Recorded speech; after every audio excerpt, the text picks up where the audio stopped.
are love, you are light, you are worthy, you are chosen, you are safe, you are whole, you are forgiven, you are precious, you are divine, you are the radiant, you are the dream fulfilled, you are the word made flesh. We are one, we are the temple, we are the breath, we are the spirit, we are creation, we are eternal, we are grace, we are favor,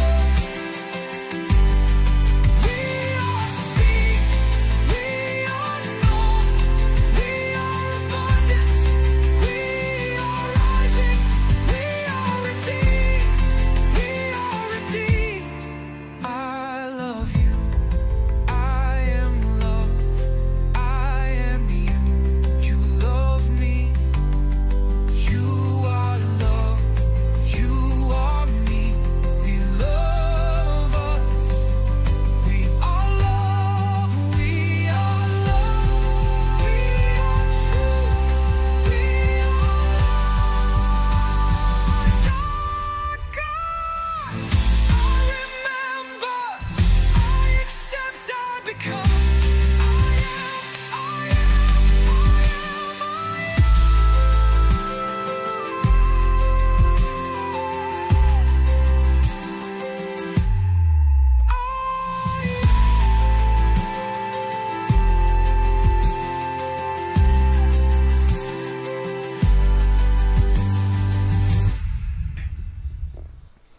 Well, good morning, good afternoon, good evening. You know the drill, good ladies and gentlemen. Greetings from Hiroshima. This is Geaux STROS. Hasn't been a stellar series. The Astros have just barely managed to squeak out one win against the Angels.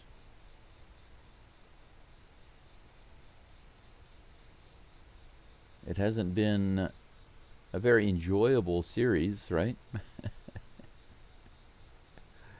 But the good thing is that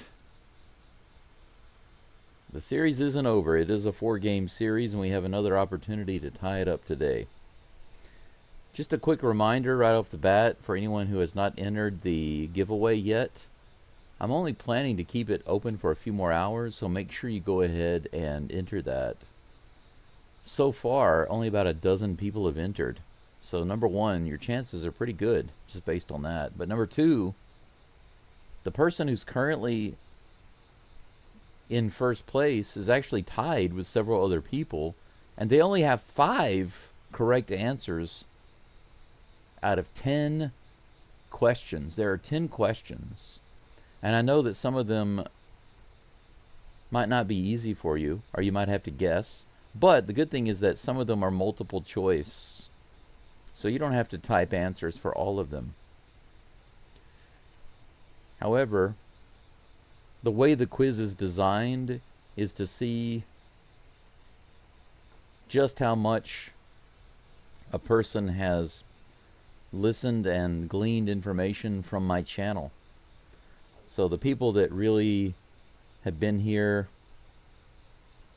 and take part and listen in, they'll have a better chance of winning.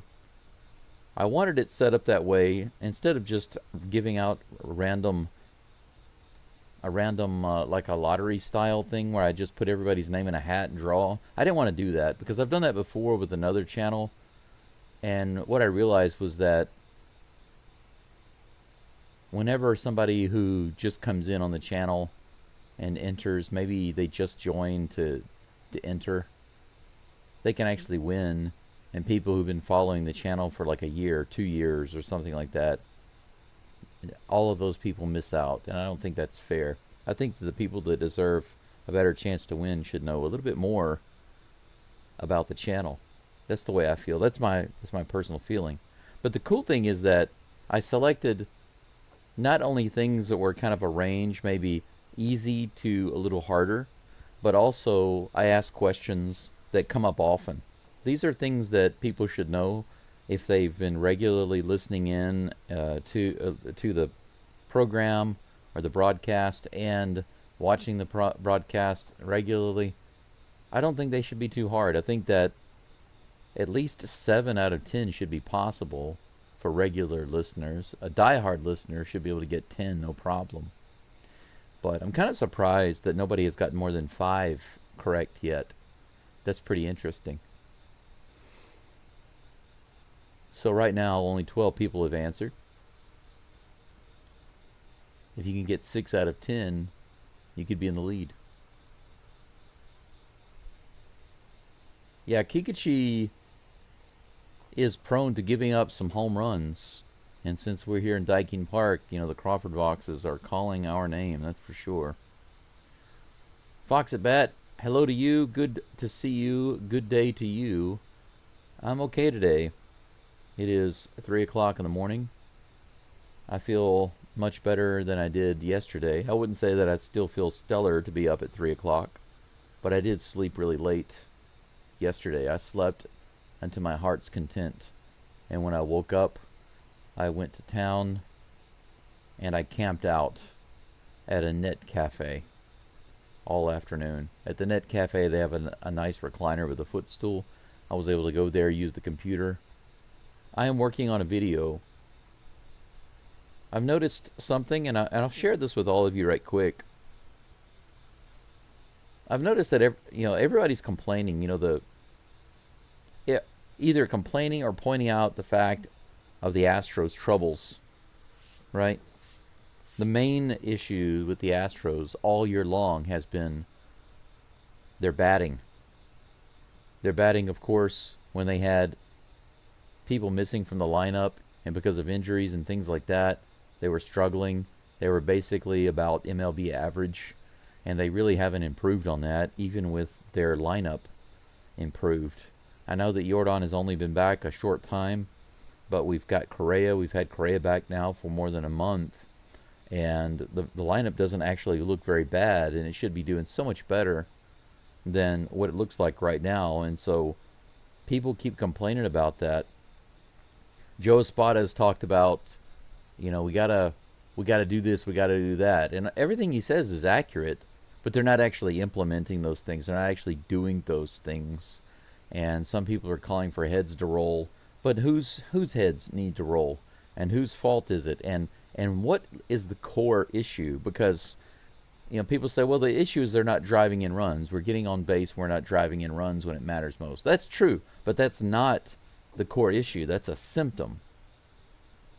It's kind of like saying, if you have a disease and you go to the doctor and you say, hey, listen, I'm having these massive headaches. And the doctor says, well, here's some pills, go home and take these pills. And you take the pills to try to make the headache go away. But, a few weeks later, you haven't really gotten better. You still feel bad, right? You still feel bad. And you go back to the doctor and you say, these pills, they kind of help with the headache a little bit, but I still feel bad. And it's because he didn't treat the underlying problem. You're still going to continue to have problems because the actual core issue wasn't addressed. And with the Astros batting problems, it's kind of like peeling an onion.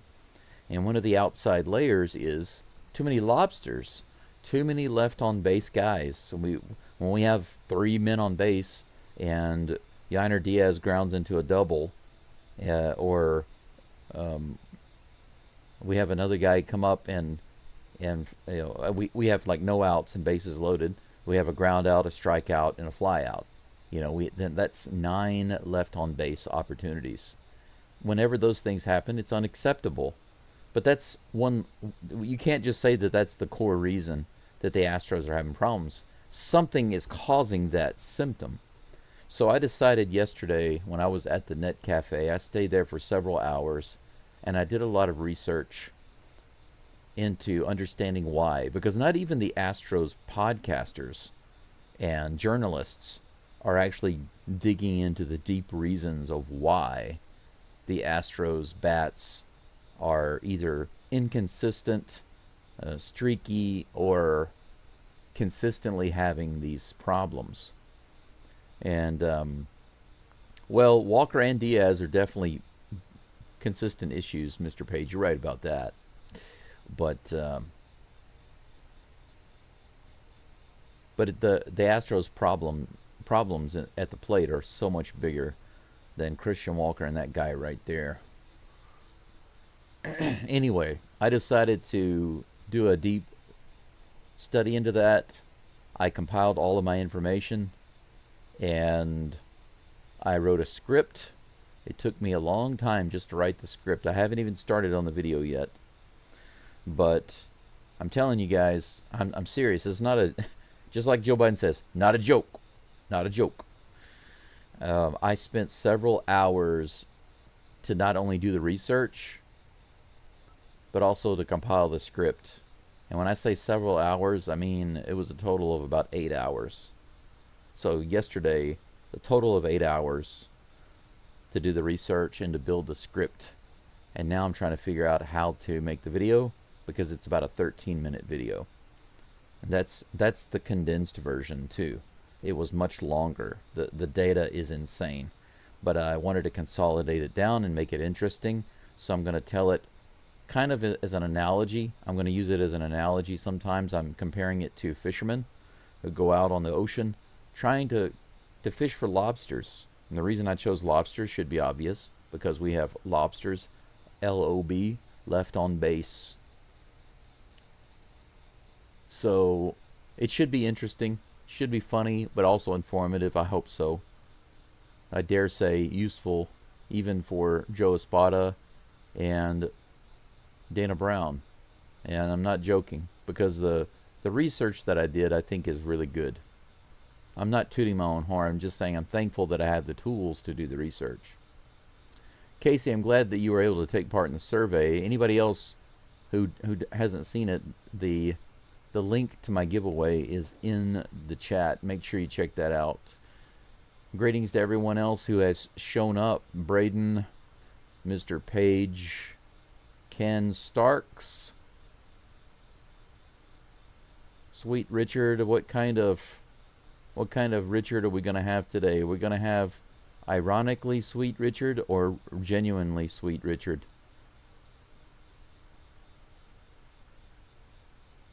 And I agree with you 100%. I can't wait to get Trammell back. Not that Trammell is a hitting god, but he is a far better option than Melton. That's absolutely spot on. I agree with you, Mr. Page.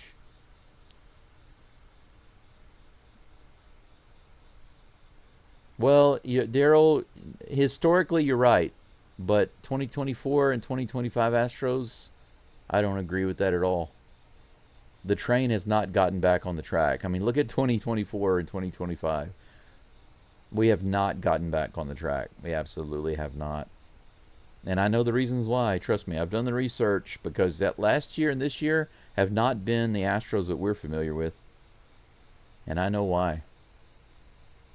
I can't wait to share it in my video. So I really hope you all are able to watch it with me. I'll be premiering it as soon as I get the video done.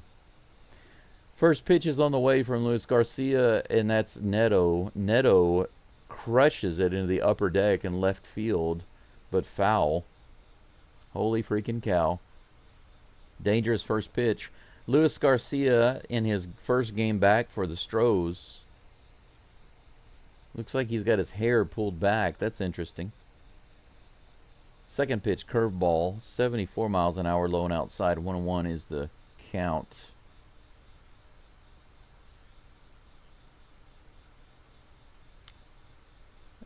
Low light, I like that. Split is somewhat acceptable. Yeah, I agree, especially with this team. This is hit on the right side, a little roller, and that's fair. Easy play. Look at that. Zach Neto. A little tapper to the right side. He crushes the first pitch and puts a little cue shot down the right side.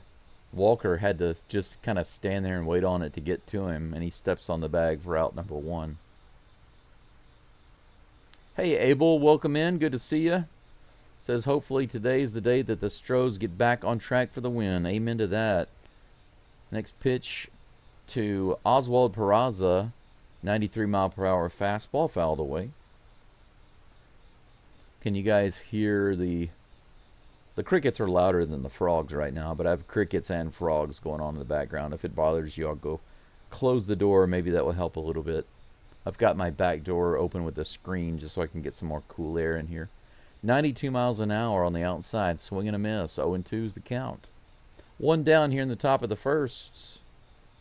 Mr. Garcia. Unable to rock the baby anymore, but he can hold the baby.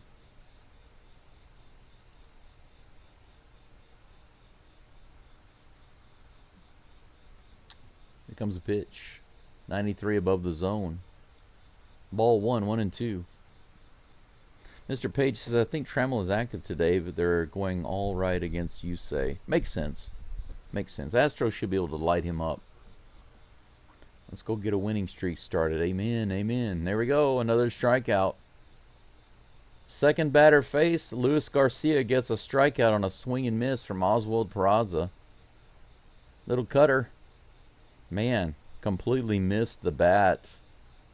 That wasn't above or below the bat. That was to the left of the end of the bat. Dubon is out in center field today. Yordan Alvarez is playing left. Cam Smith in right. Urias at second. First pitch is on the outside edge for strike one to Mike Trout. Correa, Pena, Urias, and Walker make up the infield for the Astros. Diaz is behind the plate. Here's the pitch. This is hit high in the air on the infield. Diaz is underneath it right on the plate. Man, that went straight up. How about that? 3 up and 3 down for Luis Garcia with 10 pitches? 9 pitches? That's funny. The umpire sounds like a nice guy. When he was checking his hands, he said, "Hey, how are you?" And then he said, "Welcome back." That was nice. What a nice umpire. If my mom were here, she'd say, "Ah, did you hear that? What a nice umpire."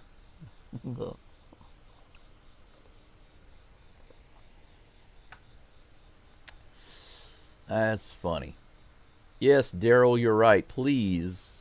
For some reason, I guess it's because of the way the Astros have been playing. Anytime anything goes down on the channel, any positive things that start to kind of disappear or suffer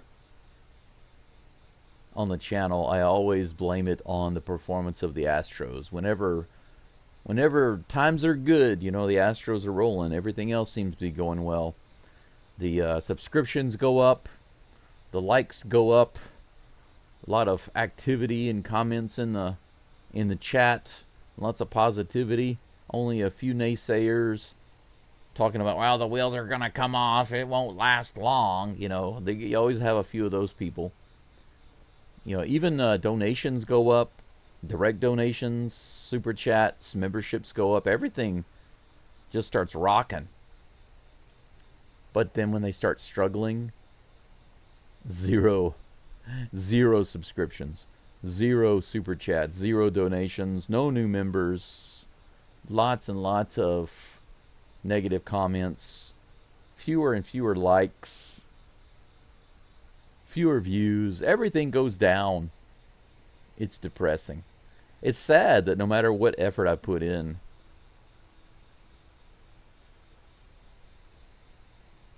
it heavily depends on how the Astros are doing. Jeremy Pena at the plate. 1 ball, no strikes on the inside. Here comes the 1-0 pitch.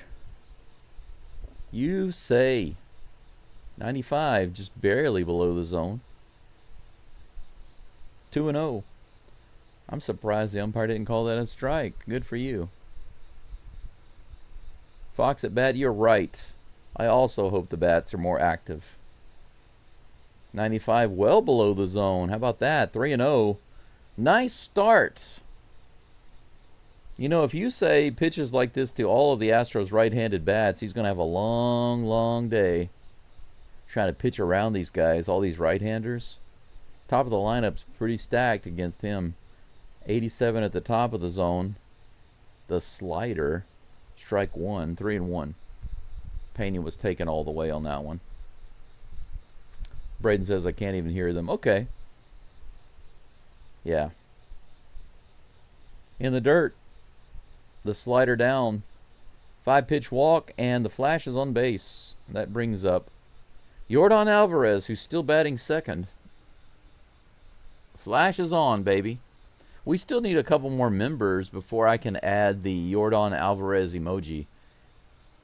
I can't add the emoji for him in the chat until we get to 30 members, but we're still sitting at 28 members. You say lobs it over to first base real quick, but Pena gets back.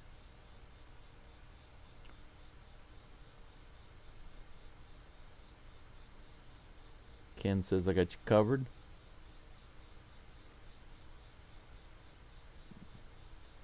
Good afternoon to everyone in the Houston area, Robert says. Good morning to Japan. Go Astros. Let's get it. Let's quit footing around. I agree with that. The big man at the plate takes that first Swiffer for strike one. Robert, I agree with you. I don't understand why Yordan is in the second spot either. I've been looking for an explanation from Joe Espada, but I haven't seen one yet. If you've seen one, let me know. This is sitting in the center field and right at the center fielder. Ripped pretty hard, but straight at the leather. One down, and that brings up Jose Altuve. Jose Altuve! The crowd looks much nicer today. By the way, have any of you watched any college football? I couldn't watch the LSU Tigers play the Clemson Tigers the other day because of Astros game. But man, what a game. The LSU defense, they actually have a defense this year. I couldn't believe it. Pena's stealing second base, and he was that O'Hoppe? Or was that Durno? Durno behind the plate. Pena stole his 20th base just now. And check out whenever the catcher, Darno, he came up and tried to throw, the ball came out of his hands. Pretty funny. Couldn't hardly see it there. But whenever he went to throw it, the ball went up. No throw. That was funny. 0-1 to Altuve. They got the white Space City uniforms on today. Hopefully this will bring them some luck. They look nice and fresh. These guys look energetic, bright, fresh, like holy warriors.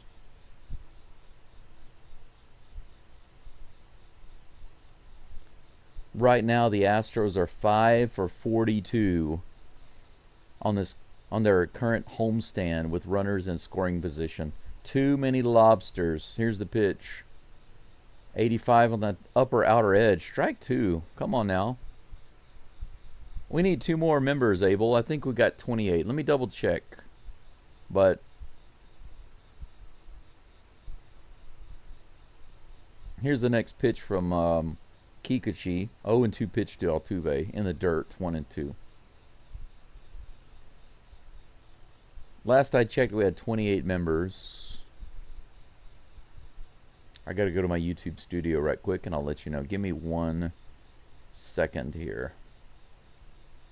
Memberships. 1 ball, 2 strikes to Altuve. Next pitch on the way. Altuve grounds that one off. Foul down the third base side. Low and inside on the slider. Count remains 1-2. Members.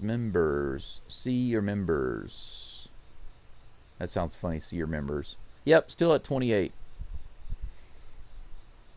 Still at 28 members. Next pitch, low and outside, check swing. He was able to hold up. In the dirt, 2-2.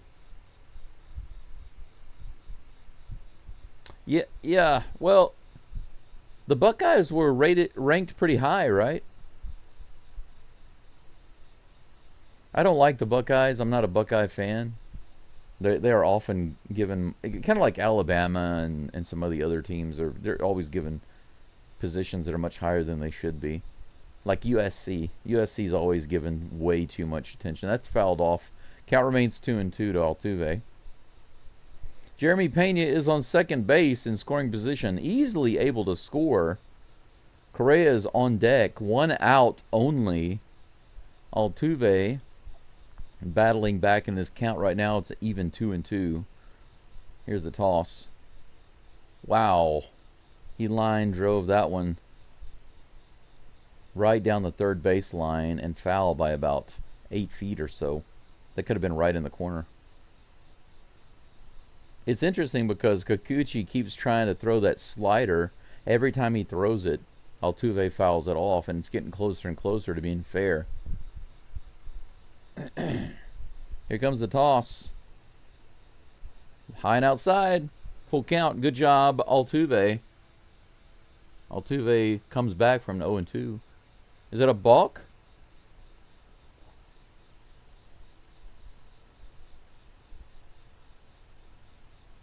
Oh, okay, I see what happened. I thought it was a 3-2. Altuve's getting first base. They're saying that's a walk. Not a balk. They're saying it's a walk. I see.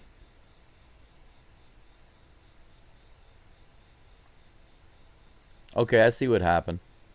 Whenever Jeremy Pena stole a base and Altuve was at the plate, okay, they're going to review it. They're going to go back and check it. I don't know how that happened. That's crazy. How do you mess up a pitch count? They gave Altuve first base and they said that's ball 4. And what they were saying is that whenever Pena stole the base, that was actually a ball, not a strike. It was put up as a strike against Altuve. But if it's a ball, then that means ball 4. Here's the pitch. That's a strike. That's clearly a strike. Ah, I see what happened. It was clearly a strike, but he didn't call it. He didn't make any call. He just stood there.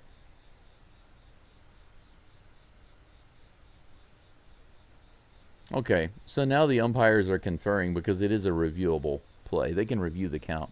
Altuve's like, I don't know what's going on.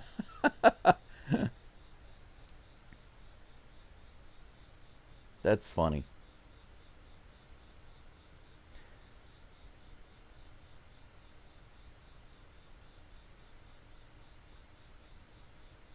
Yeah, we stayed out of the double play, that's for sure.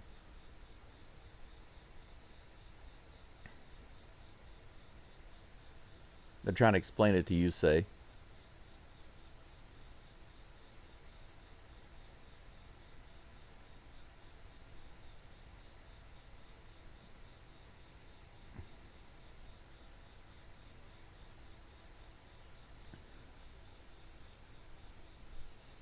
Okay, so it's going to be a walk. It's kind of crazy. Kind of crazy. If you're an Angels fan and you're upset, I can imagine why. That was clearly a strike, but it was not called a strike. Therefore, it's a ball, and that's a walk. Correa at the plate. They give it back. He gives it back to him right on the first pitch. That one was outside, and they call it a strike. That's a good umpire. He's like, well, I guess we screwed up. I'll give it back to him. 0-1 to Correa. Here comes the next toss. We have runners on first and second. That's another strike in the bottom of the zone, and just like that, it's 0-2. Altuve on first, Pena on second. We got a couple of quick guys on base with 1 out. Let's move them around. You feel like you're looking at the Chargers. Why is that? Is it it's because of the uniforms. Here's the pitch. Low and outside, ball 1, 1-2 to Correa. Sweet Richard wants to know, is a base runner on first a lobster? Well, Sweet Richard, a lobster is when somebody is on base and you don't do something positive at the plate. You don't get a hit. You don't get a walk. You say disengages from the mound. The crowd boos lightly. 1 ball, 2 strikes to Correa. If you get a single or a walk or a double or a homer or anything like that, then you don't have a lobster. 98 miles an hour at the bottom of the zone. Correa Stands there, never swings the bat. He just takes strike, strike, strike. He's shaking his head as he walks off. I hope he's upset with himself, because there was nothing wrong with that pitch. It was perfect. 98 in the bottom of the zone. Perfect. Right at the knees. That was all you, Correa. Don't. If you're shaking your head, buddy, you better be, because you're disappointed with yourself, because you have nobody to blame but you when you don't swing at strikes. Christian Walker at the plate. Another take right down the middle. That's 4 straight takes on strikes. 87-mile-per-hour Swiffer. Right in the middle of the plate. The Astros are scared to death to swing the bats. You know, from pressing to scared to swing. What is the deal? Here's the 0-1. 88, just a little high. It could have gone either way, but it was more ball than strike. 1-1 is the count. Robert says water has to find its level in the near future so we can take it to the next level. Certainly hope so, but it's going to take some real effort. Here's the pitch. 97 on the outside edge. He blows the fastball by him.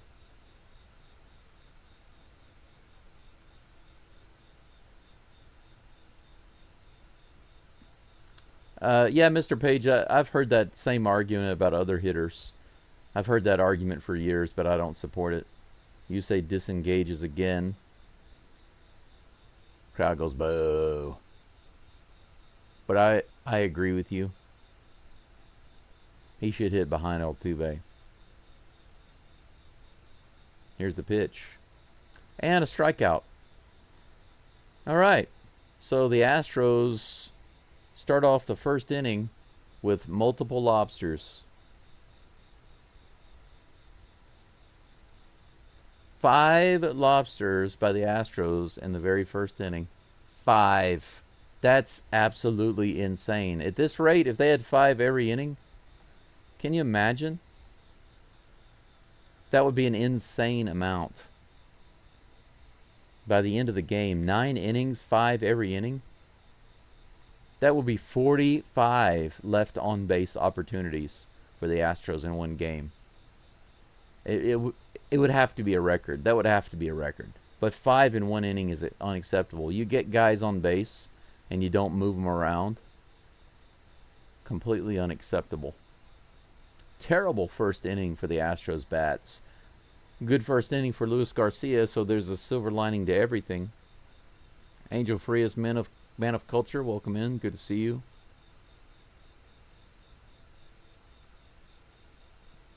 Oh, Braden, I see. I was mad because I'm a Texas Longhorn fan. I can understand that. Texas was ranked number 1, right? So that's a great place to start. It sucks to start the year off number 1 and get beat. But the good thing is, it's better to get beat when you're number 1 at the beginning of the season than it is at the end of the season. You know how college football works. If you get beat like that with just a few weeks to go, it's difficult to get back in. But if you get beat right off the bat, you can still have a strong year and have a chance to go into the national game. So, no problem. Robert likes the Buckeyes because of C.J. Stroud. I understand that. That makes sense. Yep, that's right, Robert. Sometimes the umps don't know what they're looking at. Daryl, I don't agree. I don't think it should be a walk. That pitch they didn't call strike, it was a strike. So the Astros got lucky because it just wasn't called correctly. Kikuchi only hears what he wants to. Yeah, I can see the ump talking to him, and he says, "Wakarimasen, wakarimasen, wakaranai, wakaranai." It's Japanese. It means I don't understand. Wakaranai, wakaranai, sumimasen, wakaranai. It means excuse me, but I don't understand. 91 on the fastball outside. Joe Adele is at the plate. 1-0. Luis Rengifo. It's got the stress in the middle. And then Travis d'Arnaud are due up. In the dirt on the cutter. 2-0. Take one for the team. Sweet Richard says, what about a sacrifice? I mean, heck, even a bunt. Get the guys over on third. Try to do something to get them in. Do something. 82 on the cutter, outside and low. He doesn't swing ball 3. Someone let the goose out again. Well, looks like we're having goose eggs again for dinner. I'll be having plenty of those for breakfast. Same old so far. Another one popped straight up, but that one's going to go about 15 rows back. Diaz doesn't have enough room to get it.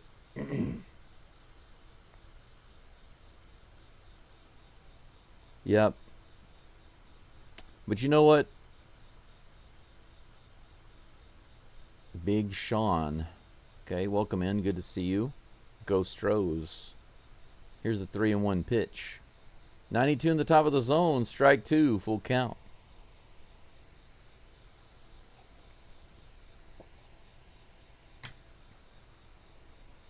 What's going on with the Astros right now is a real problem.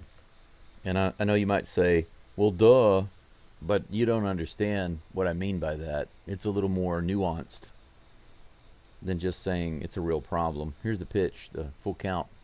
That's right in there, hit high in the air, should be playable. Left center, Doobie gets it, puts it away for out number 1. Luis Rengifo comes to the plate. 4 straight batters retired by Garcia. Modern players don't work on bunting, just like pitchers don't work on full games anymore.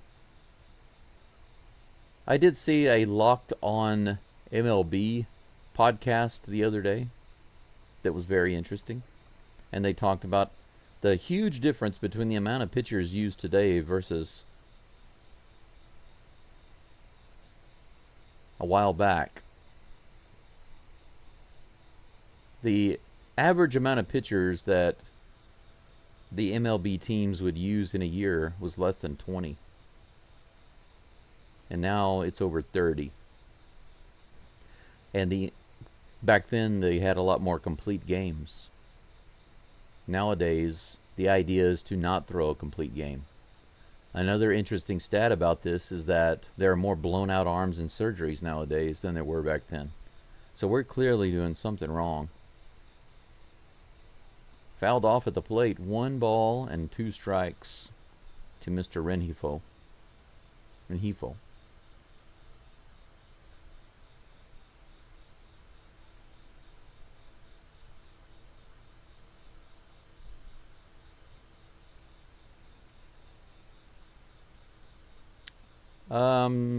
That's a good question. 92, well above the zone. 2-2 is the count with 1 out, nobody on. Big Sean wants to know if he's on a pitch count, maybe 75. I haven't heard. I was listening to the pregame show and I didn't hear anything about a pitch count. But likely he is. That's just my guess.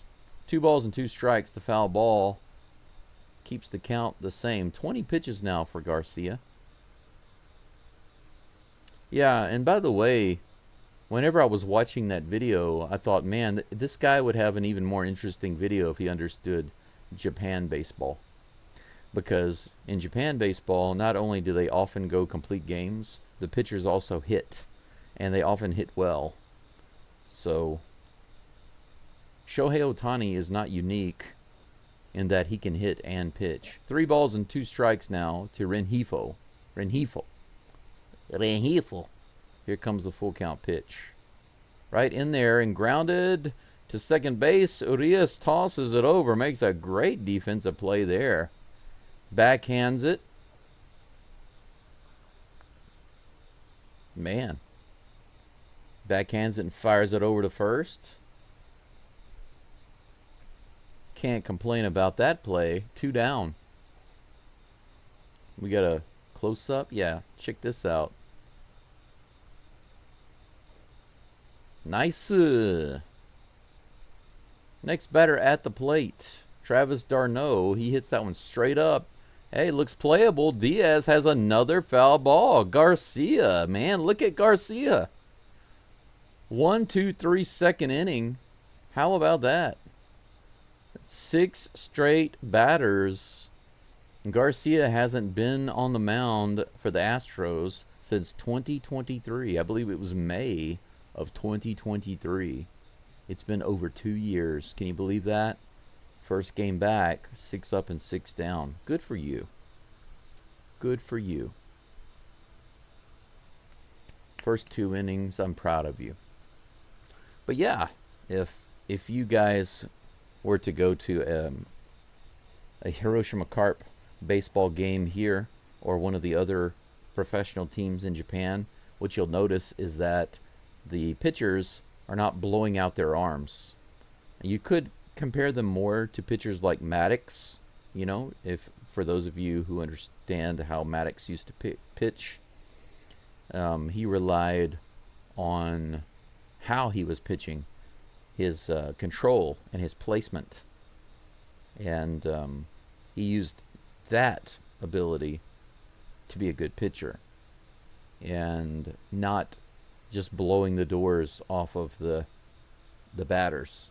And that's what a lot of the pitchers nowadays are doing. They're putting so much effort into these difficult pitches that are not easily repeatable. They cause a lot, like even Framber Valdez, you know, a lot of people have talked about the repetitive motion of some of his pitches, like his curveball. These are really damaging pitches to throw over and over and over again.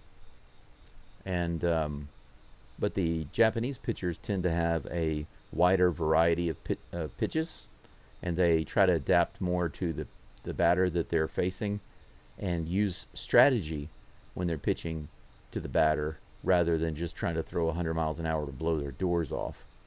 And so they don't go through as many pitchers. They have fewer injuries. And the pitchers also hit. So they go deeper in games. They pitch more innings. And they also hit fewer batters, by the way. I just feel like in many ways, Japan baseball is much more old school than American baseball is. American baseball has changed in several ways. Some of those ways I feel like are okay. But some of those ways I feel like have eroded the foundations of baseball. Just my personal opinion. You say back at the plate facing Diaz.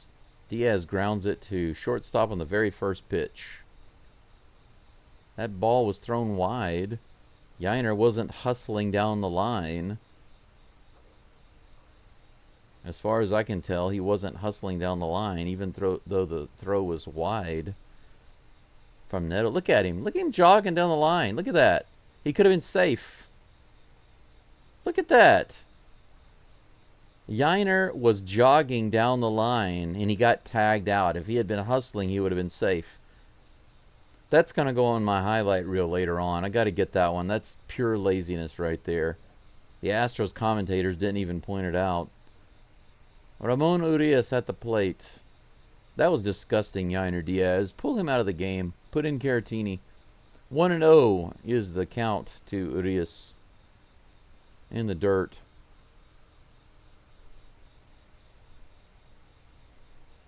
I'd rather see him hit into a double play and hustle down the line than have a ground out with nobody on and jog down the line, making millions of dollars and just jogging down the line. That's a strike at the bottom of the zone. 2-1 to Urias. Yep, you're right, Eric. Jamie Moyer pitched into his almost 50. If you have the right pitch, you can throw at almost any age. You got a good knuckleball, you can come in and throw. Fouled back on the fastball. 2-2. Yeah, Fox at bat. I agree. And to be honest, I find Japan baseball is much more interesting because of that. Having a full-time designated hitter and the pitcher's never batting, to me is bunk. But actually, I have some of my own ideas about baseball that are kind of crazy. This is hit hard to left field. It might be gone. It is. It's into the Crawford boxes. The right-handed batter, Ramon Urias, is the first to light up Yusei Kikuchi Into the third or fourth row of the Crawford boxes. Astros up 1-0 with one out here in the second inning. Nice to see him get a homer. Nothing feels better than to see a guy that we traded for start hitting homers, right? How about that? Luis Garcia with a lead. Woohoo! He might get a win on his first game back. How about that? Cam Smith at the plate takes that first pitch high for ball one, the fastball. Honestly, yeah, well, Yiner has no problem swinging Fox at bat. He really doesn't. His problem is not swinging. Yiner has a couple of problems. That's fouled off for strike one. The count is 1-1 with one out to crank it up Cam. Yiner swings at almost everything, especially the low outside slider or sweeper. 94 right in there. Speaking of swinging, Cam does not swing on that one. He should have. 1 ball and 2 strikes.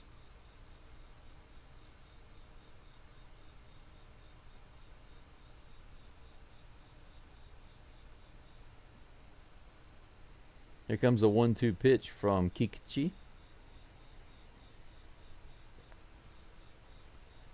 Way high, 2-2.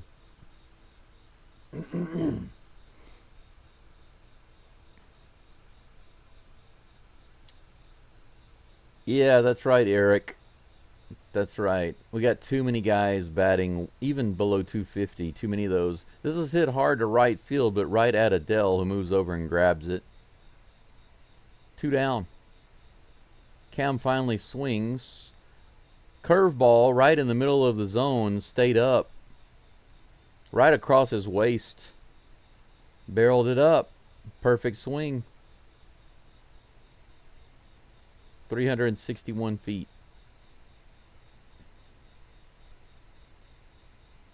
Altuve came out of the dugout to congratulate him. He's wanting another one. He's like, I want to celebrate another homer. 1-0 to Doobie. Doobie batting 9th in the lineup again today. Here's the toss. Fouls that one off. 1-1 is the plate. Yep, that's right. Abel, we were just talking about that yesterday, weren't we? Good defensive play and then come in and hit the ball. Right? Wasn't it also Urias? He had a good defensive play and then came in, got a double. This is hit into right center field. Might be trouble. Center fielder's got it. That's going to be out number 3. But the Astros do get 1 run on the board. 1 hit, 1 run in this game so far, and they both belong to Ramon Urias. That guy right there. Well, not that guy. That's Aaron Judge. As soon as I go to click on it, it changes to a commercial. Ramon Urias. 1 little tap. Little tap, tap, tappy to the Crawford boxes. The Astros are leading 1-0. Luis Garcia up to 23 pitches, 15 strikes in the first 2 innings. He'll be back up on the mound in just a moment. One of the things that I have to say that so far I don't like as much. I feel like American baseball games, when you're there, and I'm talking about live, when you're actually there watching it live, they're often not as energetic and loud. But a Japanese baseball game is too loud because it never stops. The noise never stops from the beginning to the end. It literally never stops. Even if you watch it on TV, if you watch the game on TV, from the beginning to the end, there's constantly noise and sound of, I don't want to call it music, but it's like music coming from the crowd, and it never stops. It only gets louder whenever there are good plays or almost good plays, but then it goes back down to a baseline. So it's never quiet. It's always loud and then really loud. That's the only thing I really don't like. I guess it takes getting used to, but I'm not used to it yet. But then again, I've watched a lot of games live actually, but I've only been to one live game. And even the live games on the TV, I turn the TV down. I tend to turn the TV down because it's just, I can't take it. It kind of reminds me of the Vuvuzelas, if you guys remember that from the World Cup, FIFA World Cup several years ago when they had it in Africa. 74-mile-per-hour curveball misses outside. Matthew Lugo at the plate for the Angels. Nico Cavadas on deck, followed by Bryce Teodosio. Here's the pitch. Oh, check swing. Did he go?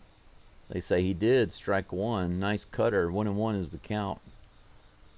Big Sean says, in Japan, don't they cheer and chant the whole game? Yes, they do. Yes, they do. It is a completely different culture. Here's the pitch. 91 above the zone, and he fouls it back into the crowd on the left side. 1-2. As a matter of fact, just to give you an idea of how some of the women here think, they love to go to the game. Some of the biggest baseball fans here are the women, but it's not because of the game itself. It's because of what they're doing at the game. Swing and a miss. Look at that. The cutter low and outside, 82 miles an hour. He gets another K. One down. That's 7 batters retired in a row. Look at that. But I used to work at a school, and one of the ladies there, she was so excited because she got into this official club, the official baseball members only club.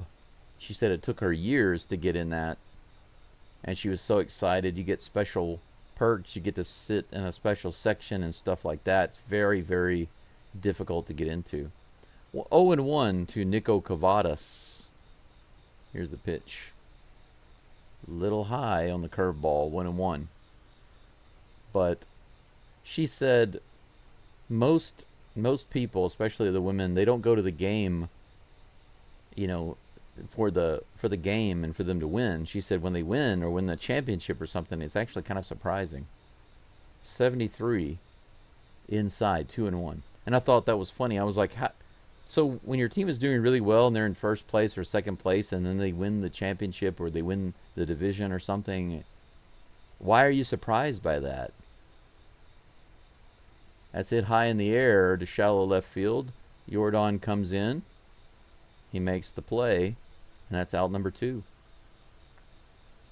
So I asked her, how can you not know that your team is doing really well, and when they win the division or the league or the championship or whatever, how can you be surprised by that? And she said, well, because we're not paying any attention to that. We're just there for the experience. And so they're there cheering and singing songs and doing that the whole time. And whenever the team does well, that just makes them cheer louder. That's fouled off. Bryce Teodosio at the plate. 2 down. But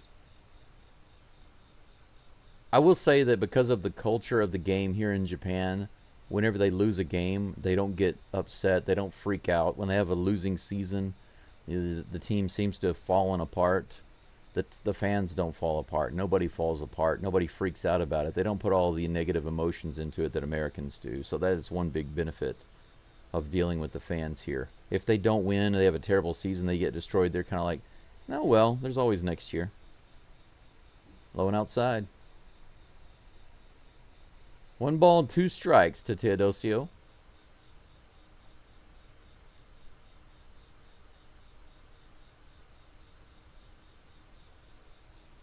Ken says, I don't attend many games anymore. I live too far away. Here's the 1-2 pitch. He tries the Swiffer, but it goes too far outside and low. 2-2 is the count. Ken says, but when I do go to a game, if the seat is not at the ground level, I won't go. When I can't read the numbers on the jersey, what's the point? I'd like to go to like several different areas, of the field. Go to multiple games. Another cutter, low and outside. Full count. I'd love the opportunity to experience the game from several different areas, you know. I'd like to sit right by the ball boy on the third base side, rather.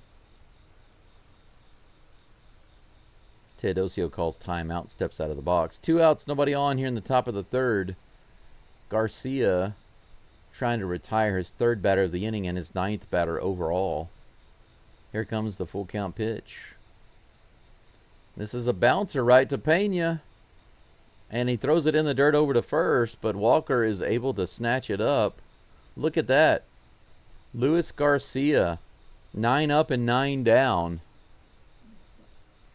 with a couple of strikeouts. Good for you, sir. Good for you. What if Garcia comes in and he becomes like the Astros' #1 ace? He pitches 8 innings, sometimes 9, and nobody can hit him.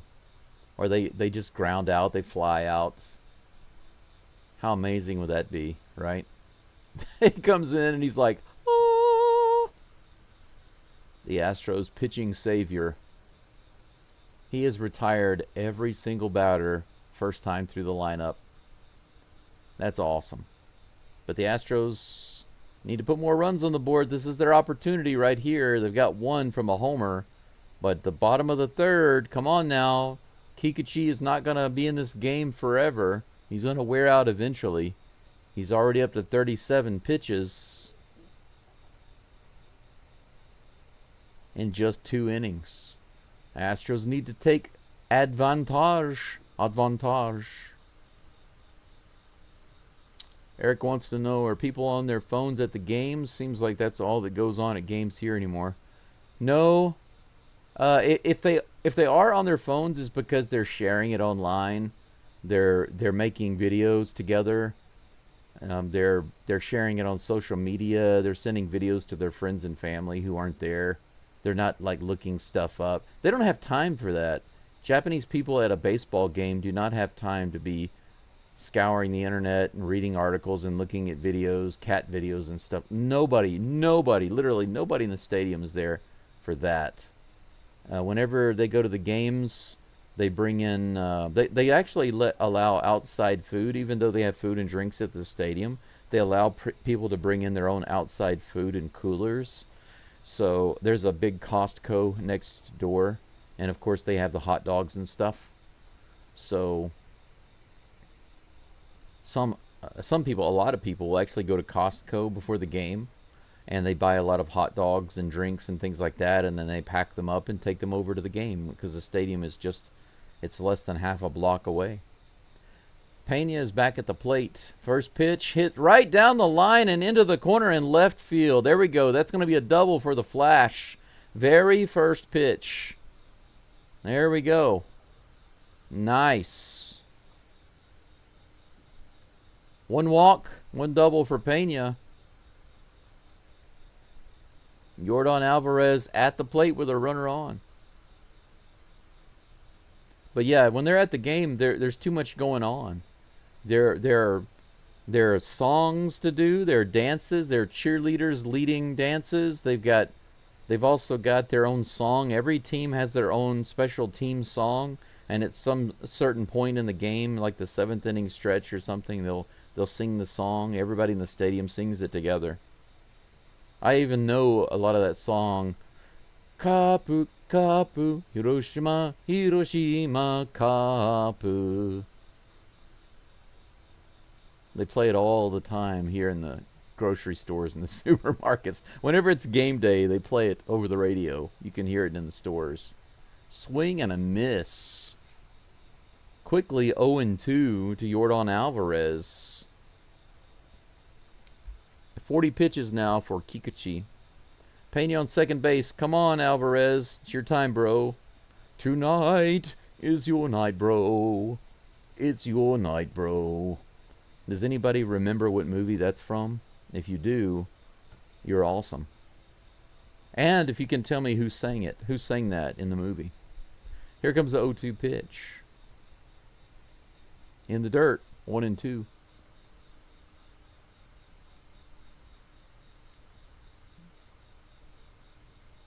Oh, did you see that, Shrewdly? The word video climbing the wall. I couldn't resist.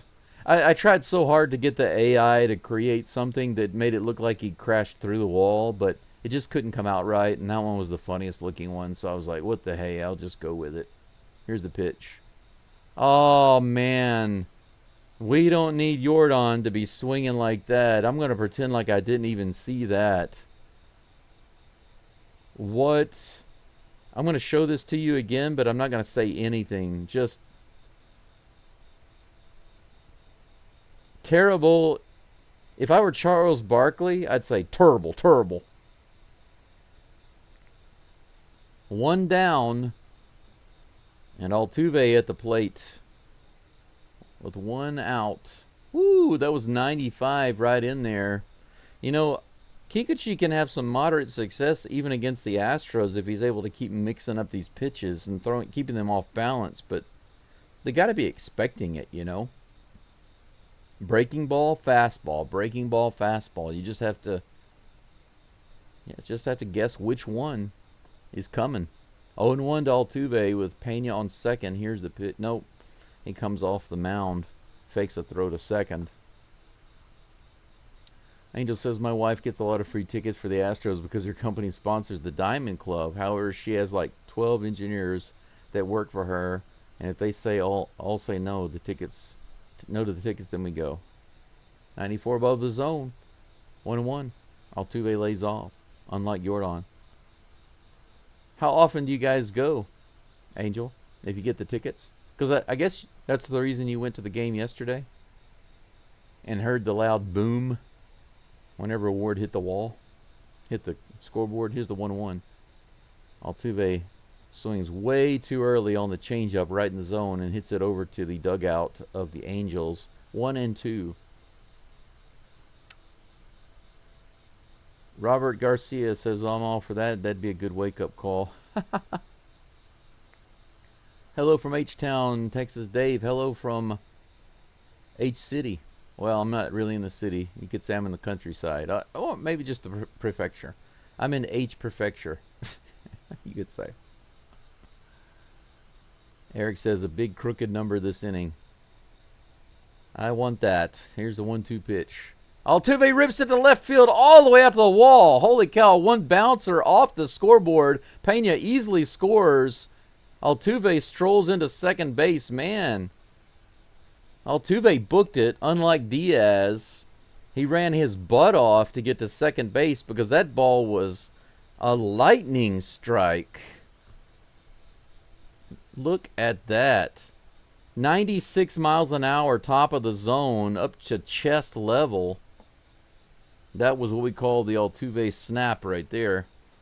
One bouncer off the wall, quickly brought in by the left fielder, but Altuve came in quick to second base. There we go. 66 RBIs for Altuve this year, behind Walker. Now they're having a little meeting on the mound. Now that the strikeout king comes to the plate, Christian Walker. One down. We got back-to-back doubles. Pena rips it. Altuve rips it. Christian Walker, let's keep it going. 2-0 Astros here in the bottom of the third. The Astros starting to add a little bit to Garcia's lead.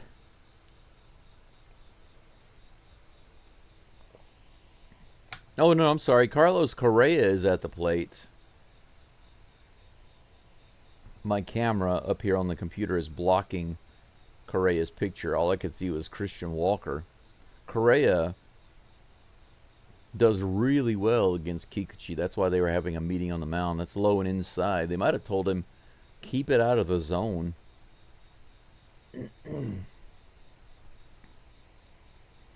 Astros are batting .250 with runners in scoring position today, but that's still a lot better than the total homestand. Low and outside, 2-0. It looks like that's the strategy. Don't throw it in the zone.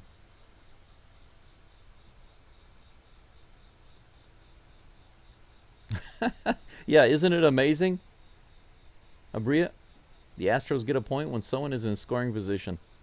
I thought I'd never see the day. Will wonders never cease to exist? That's in the zone.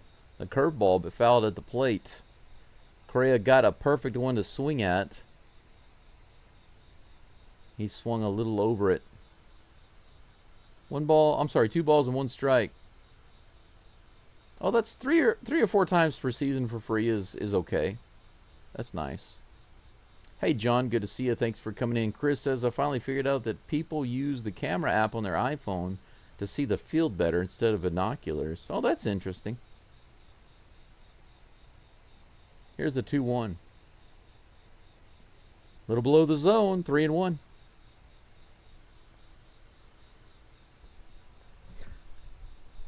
Ken says, did anyone notice where that pitch was for Altuve's double? Yes, it was a fastball, chest level, top of the zone. Angel says, we usually attend more when the football season starts because her guys prefer the Texans tickets. Well, that's good. Especially good for postseason. Do they get postseason tickets too? If the Astros are in the postseason, they play at home? That'd be awesome to get free tickets to that. If the Astros do get into the playoffs, and I believe they will, I want to do a fundraiser. See if I can do a fundraiser and get a round-trip ticket to come over there and watch a couple games. How awesome would that be? Now that I think about it, the more I think about it, I think I mentioned something like that the other day, just joking around, but when I think about it right now, it's like full count pitch coming to Correa right now. A little below the zone. He rung him up for strike 3. Correa thought for sure that was ball 4, and it should have been. It was low and below the zone. 96-mile-per-hour fastball, clearly below the zone. Look at that, below the knees. Across the shins. That was about 3 inches below his knees and called a strike 3. Umpire owes us one there. Altuve's on second base with 2 outs. Christian Walker at the plate. Nonsense. Walker doesn't hold up, and that's a strike 1. But man, if I could come over to Houston to see some playoff games and have some meetups with some of you good people, that would be so freaking amazing. That would be awesome. Here comes the 0-1 pitch in the dirt. That bounces way off. Altuve is going to easily go to third. He's rushing around third. The pitcher came home to cover the plate. If he hadn't, Altuve was chomping at the bit there. Altuve's like, hey, if you're not going to cover home, I'll take it. Look at this pitch. Didn't even get to the plate, or right off the plate. Oh, that was before the plate. That was like 3 feet in front of the plate. Yeah, Altuve's wanting to go home there. Luckily for the Angels, the pitcher covered. 1 ball, 1 strike. 90 feet away. Bring Altuve home. Bring him home, Walker. Outside, 95 miles an hour. Misses wide. 2-1. 2 balls, 1 strike, 2 outs. 2 balls, 1 strike, 2 outs. Tuve on third. Walker at the plate. 56 pitches. Nope. The 56th pitch will have to wait for Kikuchi as he steps off the rubber.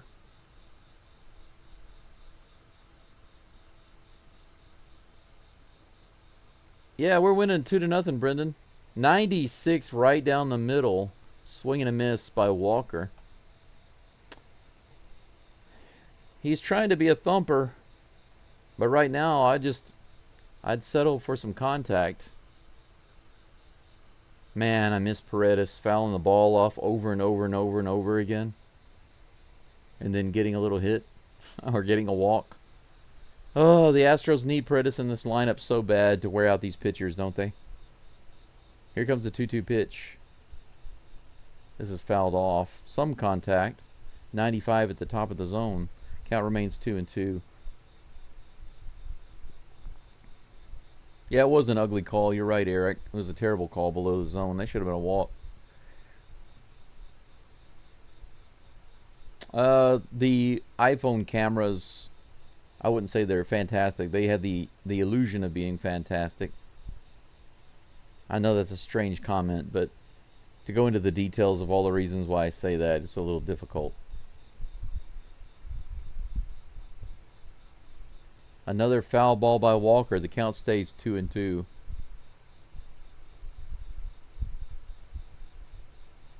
Two balls, two strikes, two outs. Here's the pitch. Grounded straight to the shortstop, and that's going to be another lobster as long as he makes the throw, and he does. So Walker leaves Altuve on third base. We only get one run that inning. Two doubles. Pena and Altuve getting it done this inning with 2 hits. Astros have 3 hits and 2 runs on the board. Everything else is goose eggs. No hits, no runs, no errors for anybody else. We are destroying the Angels this game 2-0. We are lighting it up. We're absolutely lighting it up this game. 2 runs in 3 innings. Whew. Whew. Pretty amazing. Mr. Page says more like bumpires. Bumpires, I hear that. Amen to that. Yeah, Walker should have shaved. Maybe it would have helped him, Ken.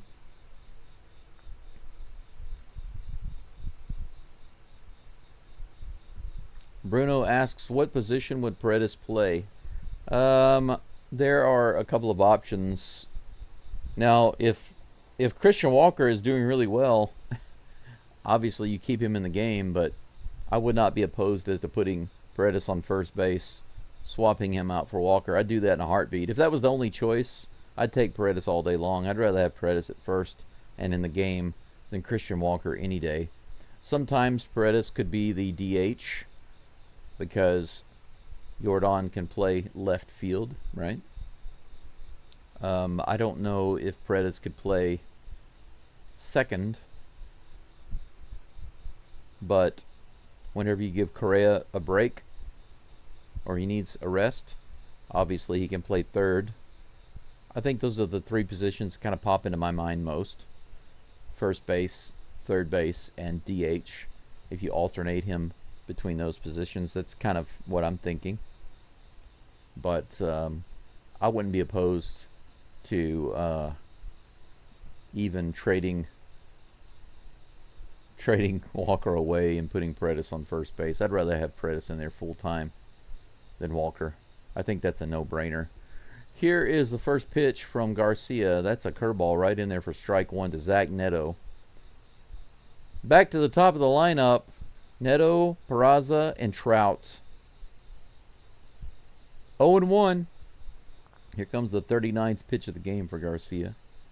This is grounded foul down the third baseline, 0-2.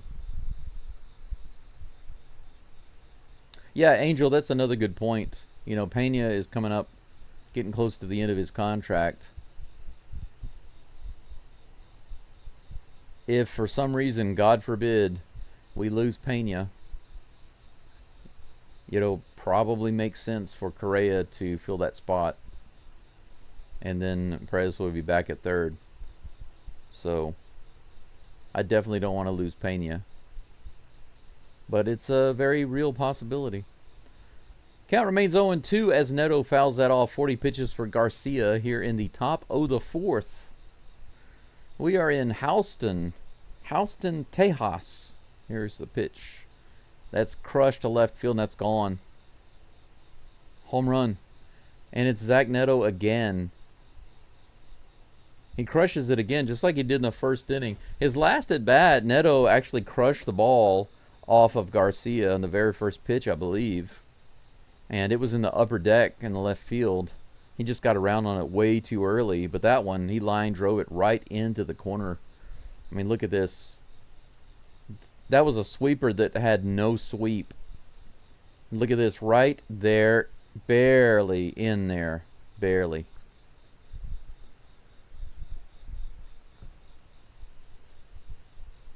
Two to one. First hit. Solo homer. Outside. Alan, why would you put Cam on third base? Where would you put Paredes? Here's the pitch.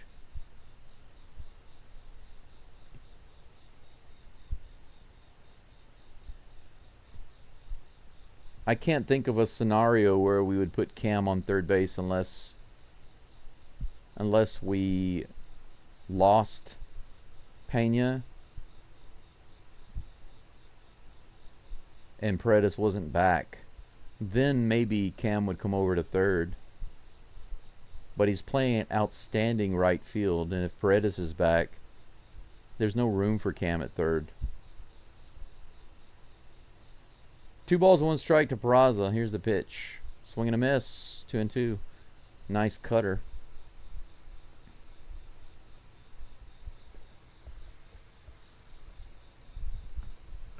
Brennan says, we have a game. I think we've had a game since the beginning. Even if the Astros have 4 or 5 runs on the board, we have a game. The way we've been playing, you know. There's no telling what can happen. Ball 3, 3-2. Full count with no outs, nobody on. Surely you're right that Paredes is a really good. Actually, I prefer him over Bregman, and that's saying a lot because I was a Bregman fan for a while, but he just went down. I mean, he's having a good season this year, but I'm like, man, why couldn't he have done that for us his last couple of years? Because he just, that's fouled off. 3-2 is the count to Peraza.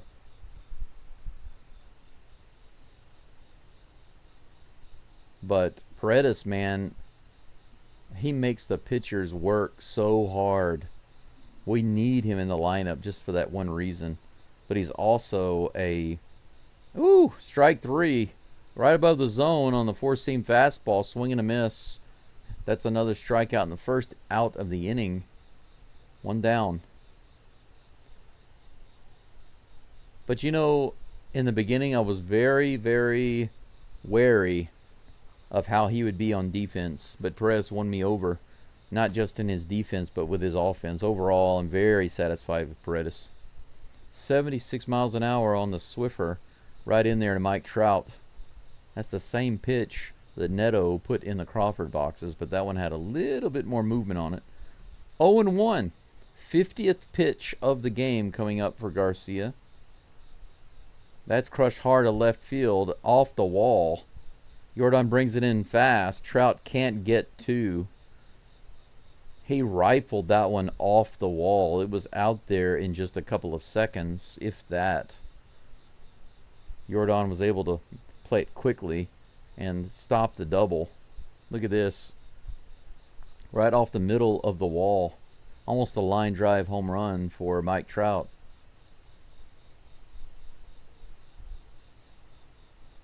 Might be starting to see the limit of Luis Garcia now. We've got a couple of really hard hits off of him. They've got a little meeting on the mound right now. 1 out, 1 runner on. Joe Adell at the plate. But as far as Walker is concerned, I've said it before and I'll say it again. When it comes to basic defense, Walker is Gold Glove when it comes to basic defense. But when it comes to complicated or compound plays, he breaks down. He has when he has too much to think about, he always breaks down. So if he gets a tapper to first base and he has to quickly go to second and then try to, you know, get that lead runner or something like that, he tends to always mess up. But if you throw him a bad throw, if there's a line drive or a diving play or something like that, he can make those all day long. 1 ball, no strikes to Adell. Here comes the next pitch from Garcia. That's crushed. That's going to go to the railroad track, I think. Yeah, that was so high, it went way over the train track. I think it hit the window. Garcia is done. That's a 2-run homer. The Astros just gave up the lead. This 3-2 Angels. 4-seam fastball right in the zone. He was expecting it. Right across the waist. 105.8 miles an hour, and he just put it right on the barrel of the bat. Over the railroad tracks and into the window. 92 miles an hour inside to Travis d'Arnaud. No, I'm sorry. Luis Rengifo is at the plate. 1-0 is the count. 83 on the outside. 3-2 Angels, just like that. 3 runs this inning. All of that work done in the first 3 innings, and the Astros meager 2 runs, not enough. We're behind by a run. 1-1 is the count. Here's the pitch. Did that hit him? Curveball inside in the dirt. Almost hit him. 2-1.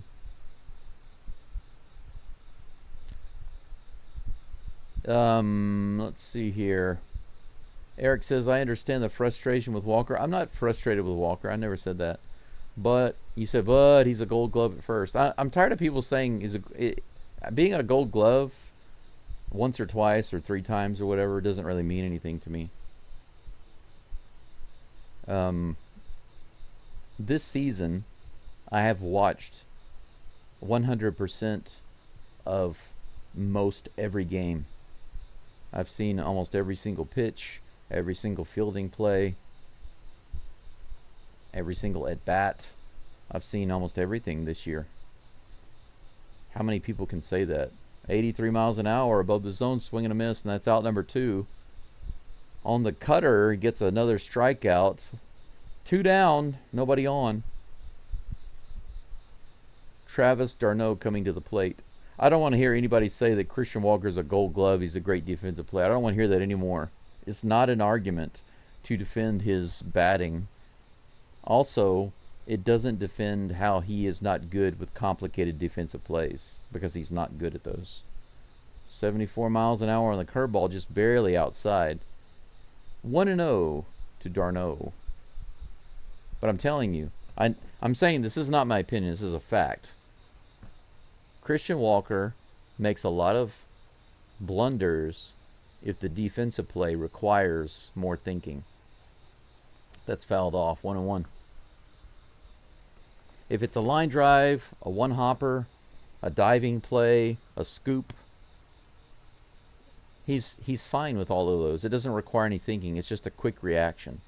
But when he has to think quickly and make some decisions, I would say 90% of the time he botches it. To me, that's not Gold Glove material.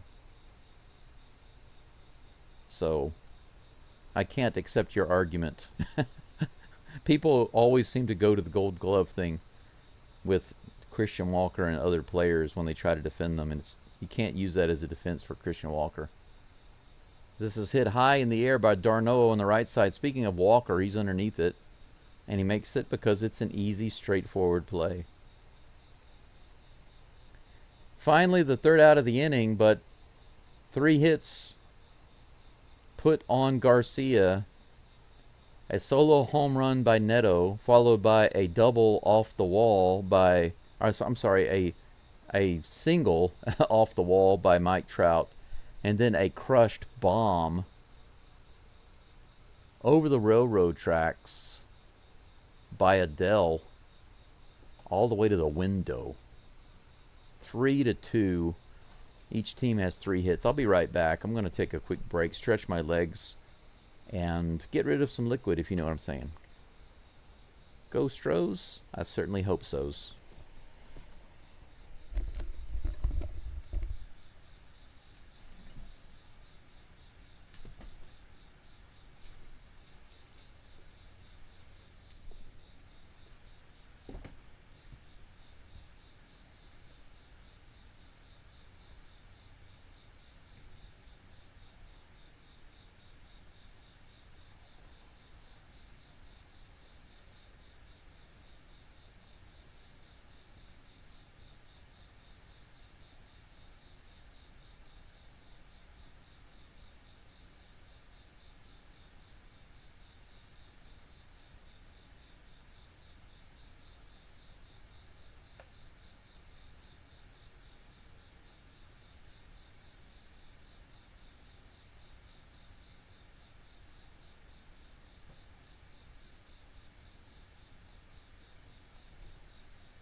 I suppose I could make myself another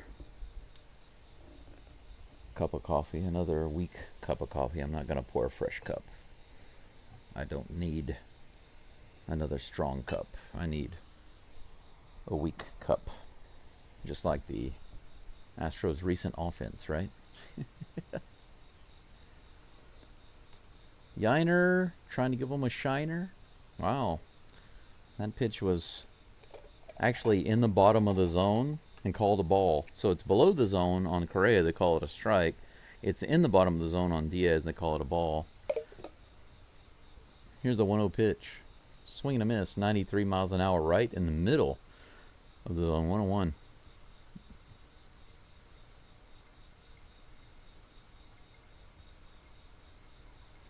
Tucker better than Bregman. Not right now. But I don't know why the comparison. Why are you comparing Tucker to Bregman? Completely different positions. Brendan says Garcia did great, though. Well, he did for the first 3 innings. He didn't do great in the 4th. Can't say that. 1 ball, 2 strikes to Diaz. Hey, Diaz all the way to the wall. Look at that. Looks like it's going to be an extra base hit. He's headed for 2, and he strolls in. Another double. All right. Look at you. Yiner points to the eye, gives him a shiner. And the 85-mile-per-hour changeup, no wonder he was able to get around on it so early.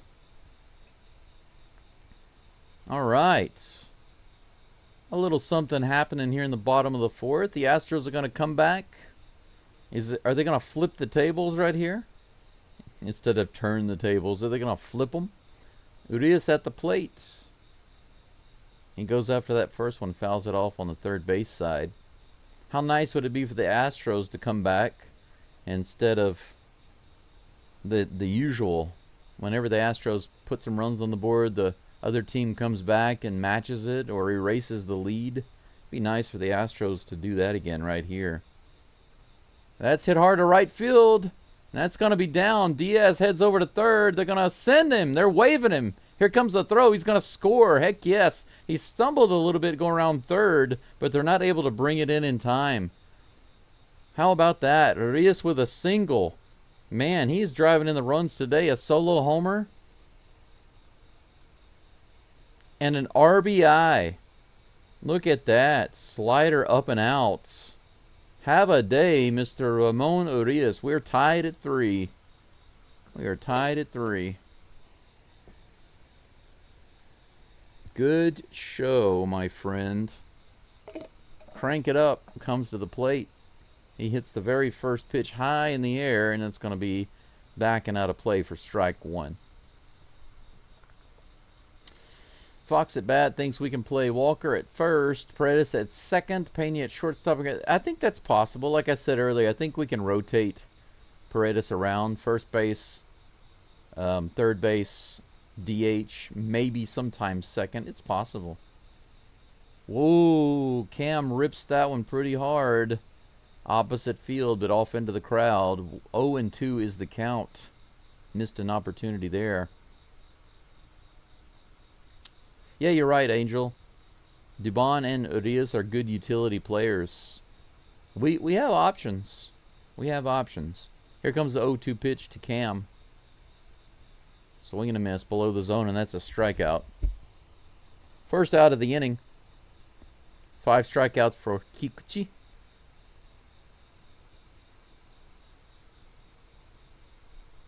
Curveball that fell below the zone.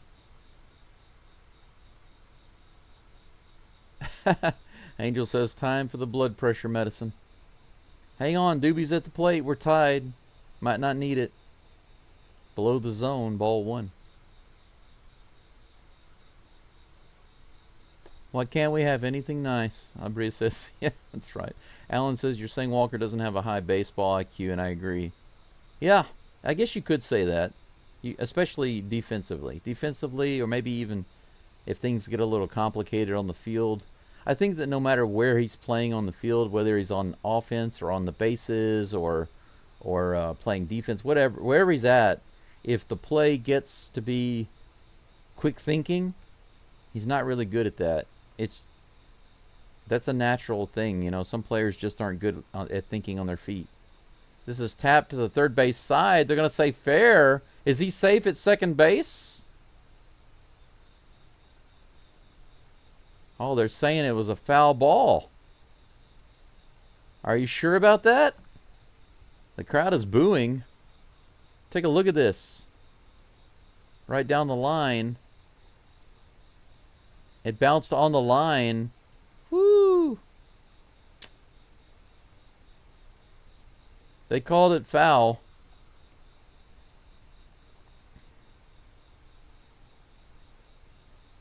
They got it wrong yesterday, but today it looks like they got it right. Should have given it to the Astros there. 2-1 to Doobie. Here's the pitch. Ground ball to the right side. Might be a double play. Second. They don't get him at first base, or do they? Oh, they do. Yusei gets lucky on the double play to second base. Second to short, back to first. Doobie grounds into the double play on the opposite side. I'm surprised that the second baseman was playing over that far. I guess he was expecting Doobie not to be able to pull the ball. Unfortunate, but at least we tied it up. 5 hits for the Astros. More lobsters. The Angels, by the way, the Angels have no lobsters this game. 0. That means that whenever they had guys on base, they moved them around. Every time, 100% of the time. Every single time the Angels had somebody on base, they moved them around or scored them. So they have 0 LOB, 0 lobsters. The Astros have 10. 10 in 4 innings. 1 run in the second, 1 run in the third, 1 run in the fourth. Well, if we keep scoring 1 run all the way through the end of the game, I'm okay with that. We wind up with 8 runs. It's fine by me. Daryl says I'm making homemade chocolate chip cookies. And when are you going to ship some to me? Are you, well, if you're making homemade, my question is, do you have your own special recipe? Your own custom recipe? Maybe one that your grandmother gave you, or did you just get it off the internet? But either way, pack some up and ship them over here, please. Thank you. Arigato gozaimasu. Angel says, and the game is tied. That's right. Don't take that medicine yet. Daryl says, let's go. Yeah, Big Sean Urias has been hitting good today. He's 2 for 2, just like Casey says.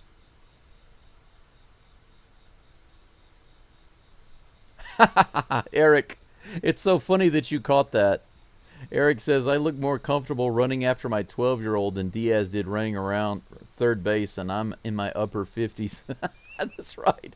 He did look like he was stumbling around, didn't he? I'm surprised he got home. I was a little worried there. They sent him home. I was a little concerned, but luckily he had enough time. 1-0. Matthew Lugo is at the plate. Luis Garcia up to 62 pitches now, and here is the next one. Hit high in the air. Over on the right side. Walker's underneath it and puts it away. There's that gold glove that you guys were talking about. I'm just messing around. That's an easy play. Should get that, right? 1 down. Nico Cavadas, the Angels' dad bod, comes to the plate.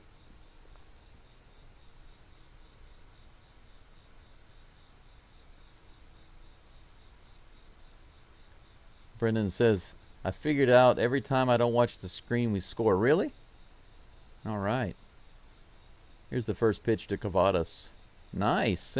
Cavadas stuck his butt out and pretended like that pitch was too far inside, but it was a strike on the inside. Whenever I see players do that, I can't help but shake my head. Sometimes Caratini does that. He throws his bat up and he acts like it was about to hit him or something. 76 miles an hour below in the bottom of the zone, rather. Nice. 0-2.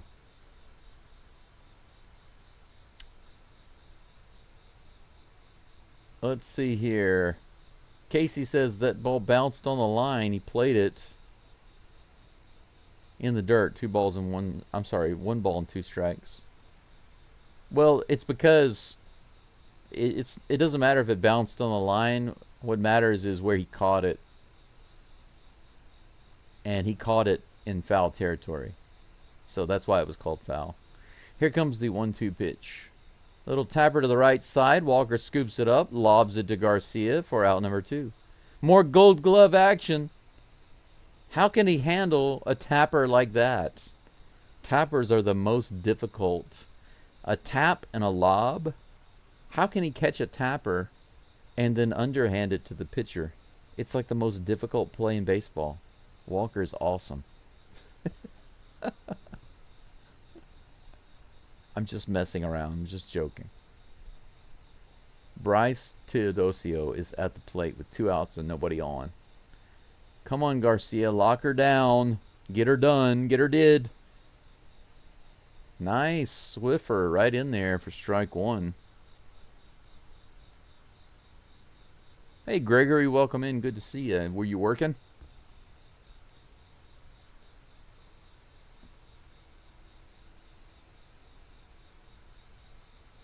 Here comes the toss. This is a soft ground ball. He gets past Garcia, and Urias has to hurry over to first.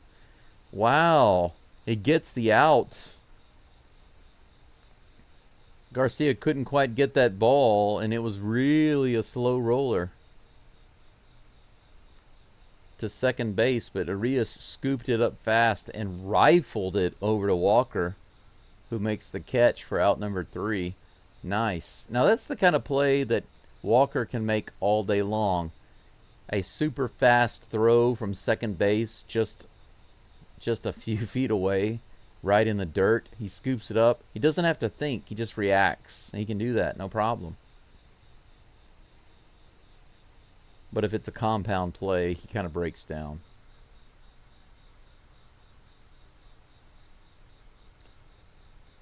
So maybe you should keep some snacks handy then, Brendan. If you're eating or doing something else when we score, why don't you why don't you just keep some snacks handy?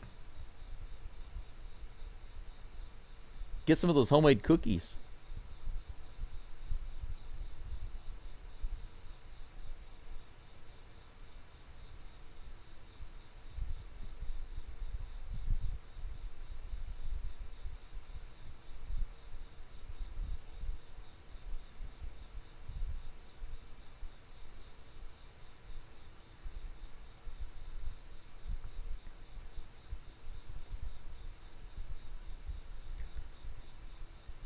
Brendan, why don't you invite Daryl over?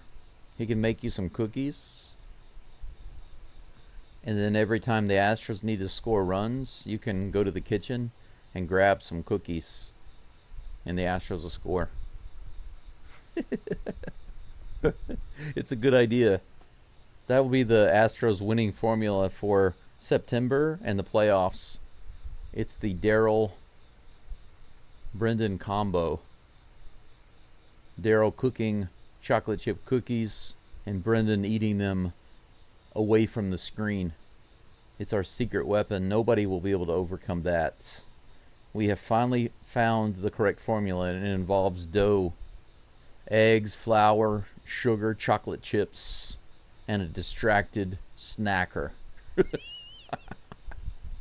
Pena is at the plate. Kikuchi back on the mound with 72 pitches. And there we go again. Is it going to drop? No. I thought Pena was going to have another hit. Very first pitch again. He cranks it out to center field, but he's able to make the play. 1 down. That was close. That's close. Mark says, why are we talking bad about our Gold Glove first baseman? Who's talking bad about Walker?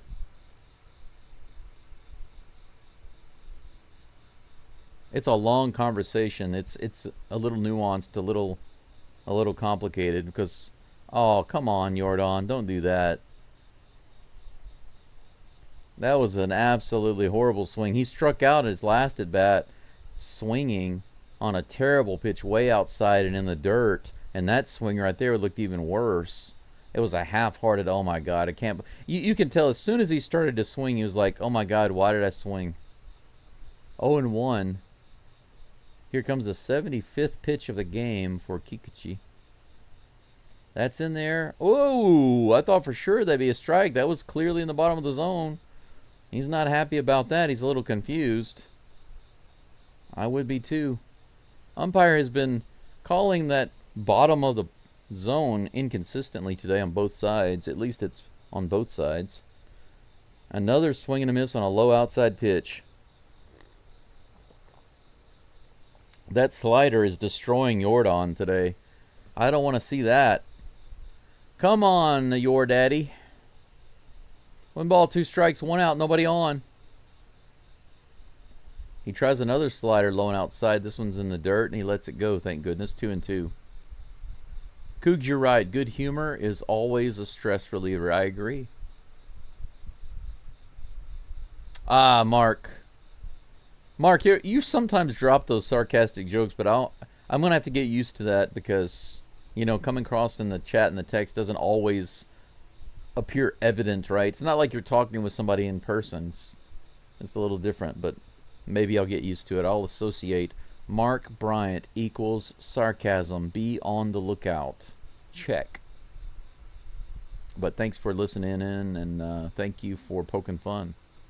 Nothing wrong with the little poking fun. Maybe the Astros can poke right here. There we go. Full count. 95 miles an hour below the zone. Jordan lays off a few times.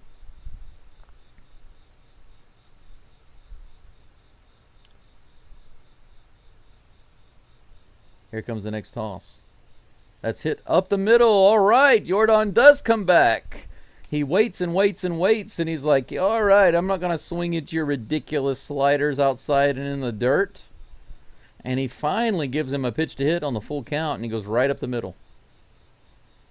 Boom, baby. 83-mile-per-hour curve. Right at the bottom of the zone, but Alvarez stayed with it. Jordan on first base with 1 out. And that brings up Superman.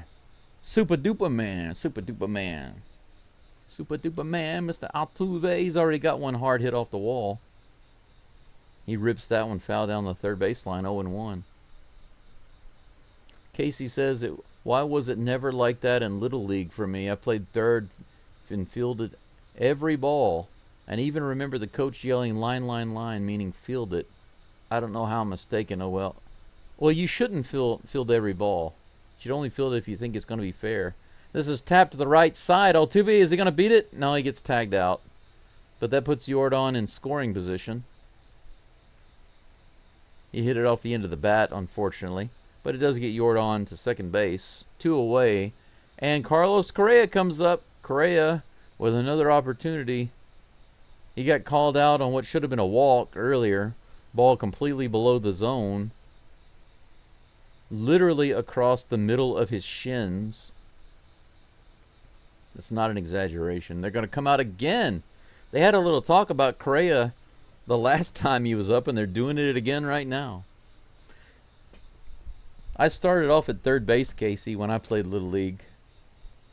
And from there I played second and short, but I played second most of the rest of my life all the way through high school. And I went back to third base and played there in Tokyo a few years ago. Before I got sick, I was playing in a league, a Taiwanese league. Well, it was actually a Japanese league, but we were a Taiwanese team. I was the only guy. It's funny because it's a Japanese league. All of the teams are Japanese except for one team. Everybody on the team was Taiwanese. But my friend who was Taiwanese invited me to play, and he said, which positions do you play? And I said, second and third. And he goes, well, we need somebody at third, so play third. And I said, great. So I was able to go back and play third again. But the thing about third base is when that ball's hit down the line, you gotta judge whether you think it's going to be fair or not. Here's the pitch. Correa goes up the middle. Jordan is going to score. He's around third base. The very first pitch. The meeting on the mound does absolutely nothing to stop Correa. He's like, you know what, screw the umpire. I'm not going to wait around to get called out on a strike. I'm just going to go after the first pitch. And he goes right up the middle. 4-3, the Astros take the lead back. There's that one run that we need. 1-1-1-1. One in the second, one in the third, one in the fourth, one in the fifth. Yeah, Jordan had the lead. He was off, easily able to make that. He comes around third base, almost as bad as Diaz. All right. Christian Walker back at the plate, and he starts off in classic style, swing and a miss. 0-1.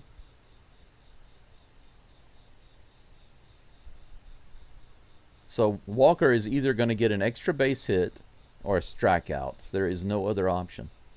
He hits this one deep to center field. Oh, he flies out. He almost gets the extra base hit, but that's out number 3. Thanks to South Korea, we have the lead again.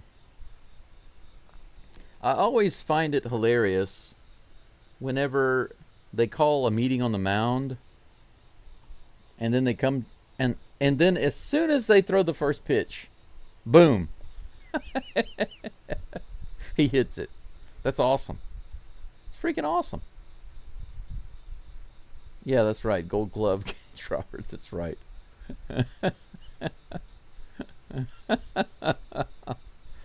Yeah, the umpire gut punched him. That's right. That's funny. Brendan loves cookies. Daryl loves making them. You guys might want to hook up, win us some games.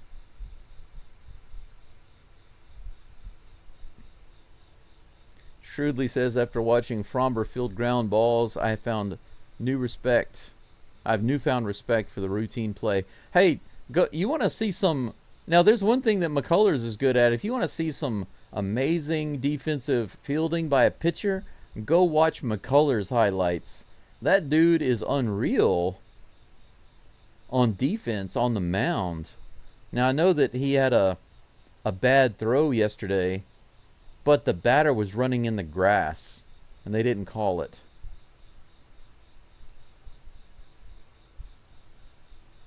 What percent we got on the likes, Robert asks. That's a good question. Let me refresh my page here and see. Right now we have 114 people and only 53 likes. Holy cow. Not even 50% on the likes. It needs to be 75%. I haven't said it this whole video. I haven't asked for donations or super chats or likes, subscriptions, memberships, nothing. I haven't asked for anything. But at the very least, if you're going to listen to the broadcast, watch the video, at least like the live stream. At the very least. Neto at the plate, and he pops it straight up into the air. Urias is underneath it and puts it away for out number 1. The amount of time and effort and money that I have to put into it, especially with the way I feel sometimes, and even more for games like today. It's 4:46 in the morning here. I had to get up at 2. Actually, I got up at 1 today because I woke up and I wasn't sleepy, so I didn't go back to sleep. Next batter is Oswald Peraza. He fouls it off on the right side, strike 1. Garcia is still on the mound and up to 71 pitches. But anyway, I feel like if I can get up at 1 o'clock and I can do a baseball game, a broadcast, live play-by-play, starting at 3 o'clock, and have all this set up for you at no charge to you, then at the very least you can like the live stream.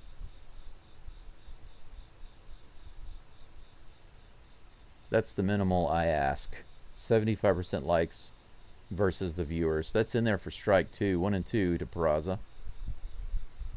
So, of course, I would like to get more donations, and that would help me keep the channel going. There's no guarantee that I can keep the channel going because of health and financial reasons, but I want to.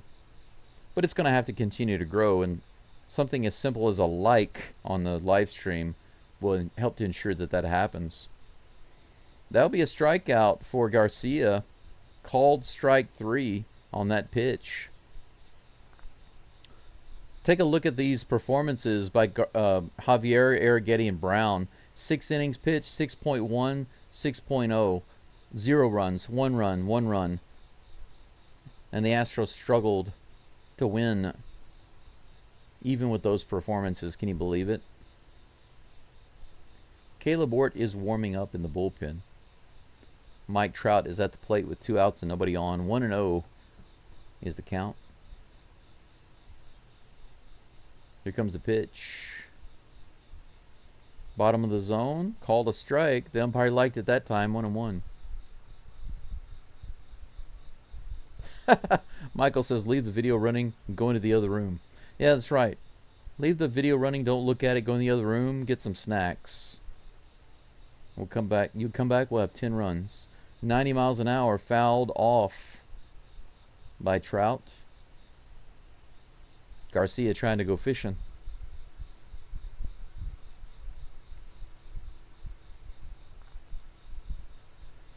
Well, Mark says crooked numbers are nice.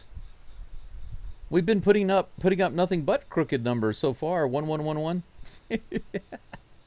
But you know, when the Astros get at least 4 runs on the board, the percentage time that we win is really high. When we win 3, we lose most all of our games. When we get at least 4 runs, we win the vast majority of our games. It's a huge difference over just that 1 run. 2-2. 2-2 to Trout. Swing and a miss. Changeup gets him. 6 innings. 6 innings for Garcia. And he walks off the mound with a 4-3 lead. How about that? How many total? What is the total? Let's take a look at the total for Garcia. 6 full innings pitched, 3 hits. Only 3 hits, but those hits were big. 2 home runs and a rocket off the wall.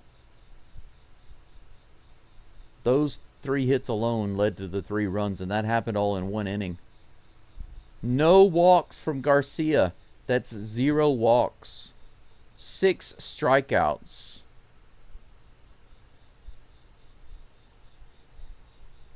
How do you feel about that?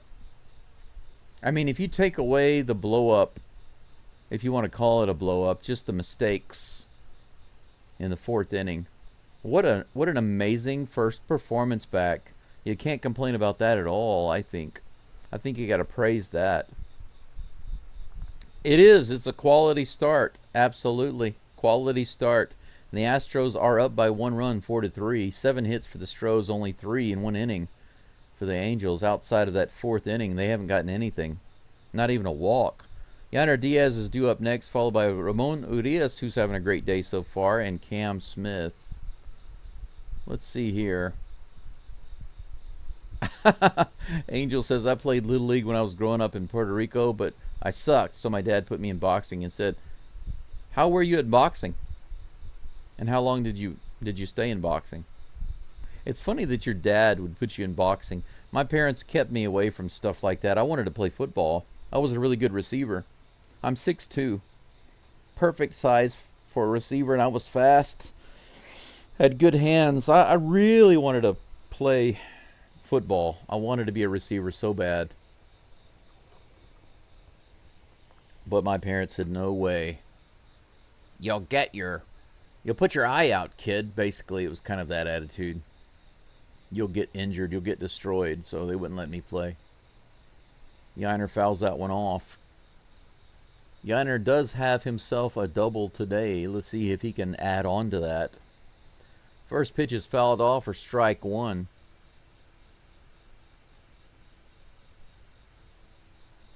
Here comes the 0-1 pitch to Diaz. He hits that one hard out to right field, opposite field, and caught right in the corner by Adele. Maybe about 12 or 15 feet shy of a homer. 1 away. Thanks, American brother, for liking the channel, liking the live stream rather.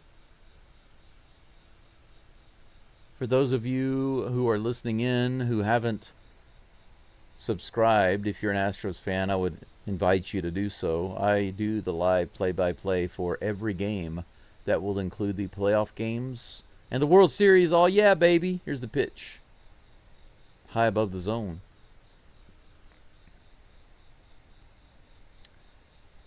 Looks like they've got the bullpen active for the Angels. We need to hurry up and light up Kikuchi while we still have the opportunity. Urias at the plate takes that pitch on the inside for strike one. The count's even.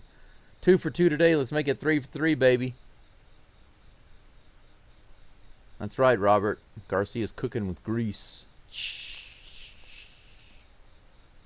Here's the pitch. Low and inside. Ball 2, 2-1. Eric says, too bad McCullers can't rob home runs off the bat of pitches he's thrown. That's right. He's good at the glove defense, but not the pitching defense. Urias fouls this one off down the third base side. The count's 2-2.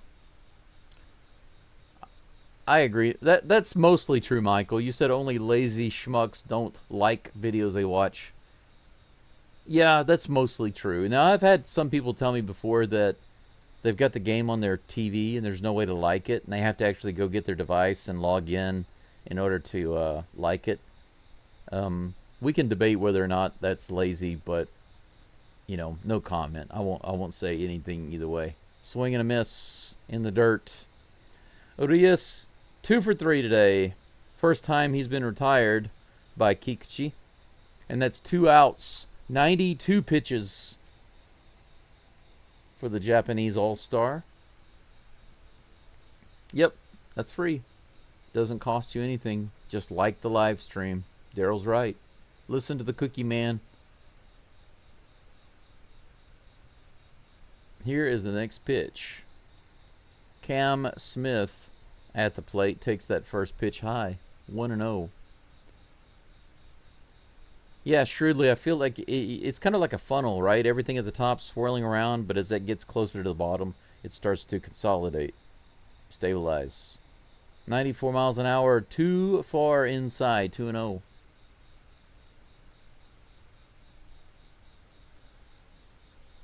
Robert says, I took up boxing in the hood. That's where I shined up the skills. Did you ever bet on any of that stuff? 84 inside, the same exact spot. The last one was called a ball. That one's called a strike. 2 balls and 1 strike. This umpire, man, he's something else. Mr. Page says 6 innings, 3 runs is good for his first game back. He isn't an ace. He's a quality back-end rotation guy and an inning eater. Well, yeah, I mean, if he had already started like 20 games and this was his 21st game, I still wouldn't complain. But I wouldn't say that it was a stellar game. But for his first game back, you're right. Absolutely. It's a great first game back. Just that 1 inning, you know. All right. Cam Smith with a hit at the left field. A 2-out single. He barreled up nicely. Nice solid sounding hit. And we get the nice butt shot. Rump shot there. I hope you guys and gals, especially the gals, enjoyed that. I mean, if you're a guy and you're into that, that's your own business. That's going to take Kikuchi out. They're not going to let him finish up, so Kikuchi's not going to get through 6. 97 pitches. Sayonara. Arigatou gozaimashita. Otsukaresama deshita. Thank you for your hard work. Pitching change incoming.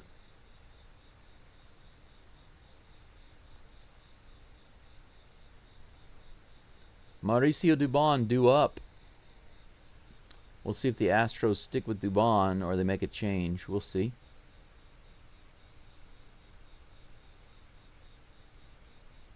Here we go. Get her done. That's right. Michael says, I watch on TV and I can like. Not sure what they're talking about. That's interesting, Michael. I never watch YouTube. I mean, I do have a TV that I use for my screen up here, but it's not YouTube TV through like a TV service. I've literally got my HDMI cable connected to my computer, so it's a little different than using like the YouTube feature built into the TV. You know what I'm saying? It's a little different.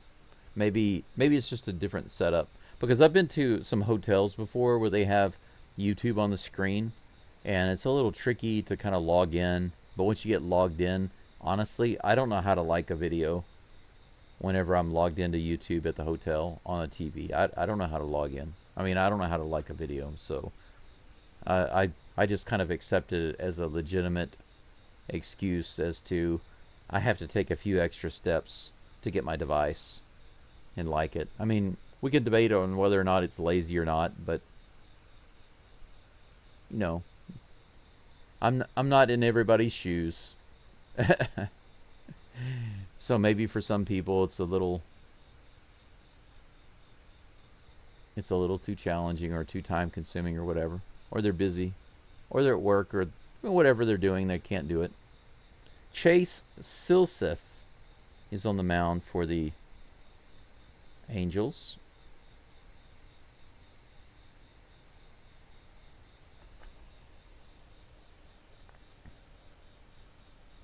First pitch on the way, and there's a stealing attempt by Cam. He's safe in second base. How about that? Very first pitch.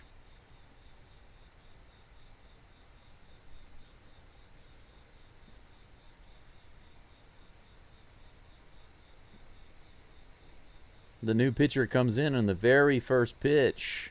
Cam clearly gets in there, no problem. All right. Doobie at the plate with strike one, with a runner in scoring position. Let's not create another lobster. Let's bring that lobster home and have a nice dinner. 1-1. Daryl says, I played football in high school, but I threw my shoulder out. My college dreams out the door. My ex-brother-in-law, he messed up his knee playing football, and he was supposed to go into college ball, but he messed up his knee his senior year in high school. After that, he gained a ton of weight. Never lost it. But if you know, do you know the Tony Chachere's Creole seasoning? He's a member of that family, so I don't think he really has to worry too much about money. A little trivia about me is that I'm related to the Chachere family by marriage. Isn't that funny? 3 balls and 1 strike to Doobie.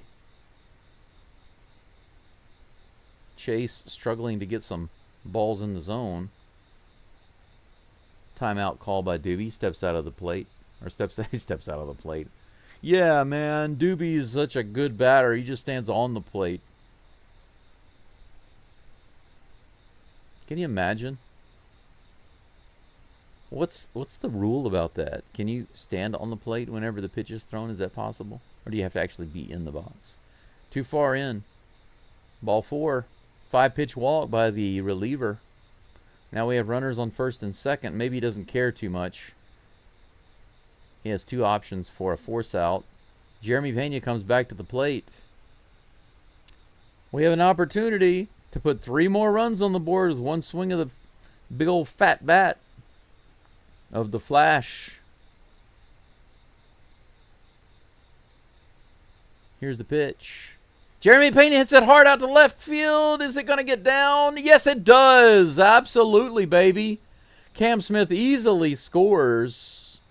Doobie gets over to third base, and that's another double for Pena. The Astros are up 5-3. Absolutely. Yeah, you're right, Abel. It was a good game for Garcia. Jeremy Pena again on the very first pitch. That's the last 3 at-bats. Jeremy Pena has gone after the first pitch. It's worked out really well twice.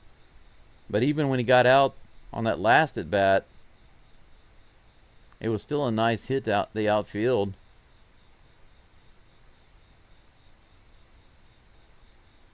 And that brings up Yordan Alvarez. We got runners on second and third. This game could get way out of hand for the Angels. We got 5 runs on the board, everybody. Oh, I'm sorry. Altuve's at the plate. They walked Jordan. They put Jordan on. They would not pitch to him. That's why they booed. The crowd booed. I didn't know why they were booing. I didn't see what happened. But apparently they intentionally walked Jordan to load the bases for Altuve. What a big opportunity. Strike one on the foul ball. 7 grand slams in his career. How about an 8th one? Oh, right in the bottom of the zone. 96 miles an hour. 0-2. 2 outs. Bases loaded. Bottom of the 6th.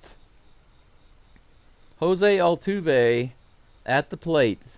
Come on, Superman. He takes a timeout. Please give me an Altuve grand slam. Please. Please. Here's the 0-2 pitch. He fouls it off. Altuve 1 for 2 today. He did have a rocket earlier off the wall.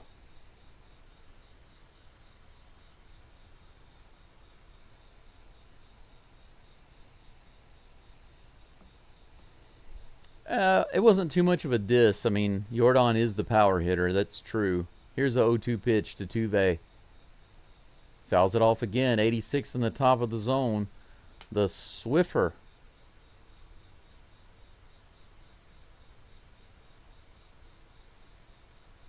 Yeah, a nice little rally. Check this out. The Astros have scored 1 run in every inning since the 2nd.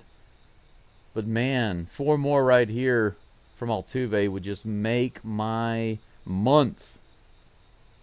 Ground ball to the right side, and he's going to step on the bag. I'm sorry, to the left side. Well, at least he didn't strike out. Altuve misses the opportunity to drive in some more runs. That's 4. How many lobsters that inning? That's 3 right there. 3 lobsters. Plus the 12 they already had. I think that's 15.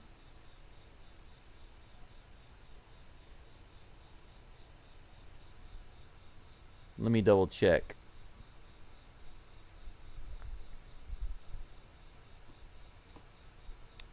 For some reason, the information is not updating on the screen right now. Yeah, it's 15. And the Angels 0. 15 lobsters.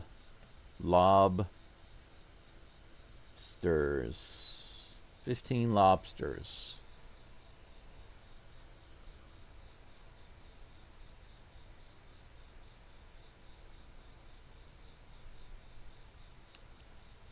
Goodness gracious.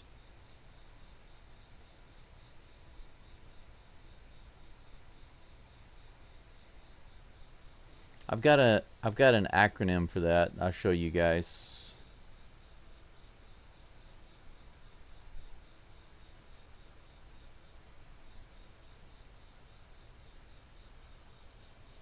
Let me type it in for you.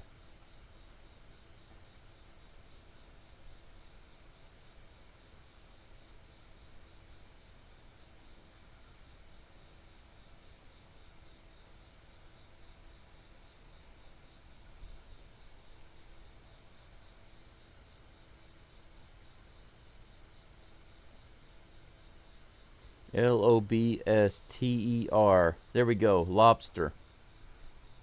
You saw it here first. Lobster. Left on base, stranded traffic, ending rallies.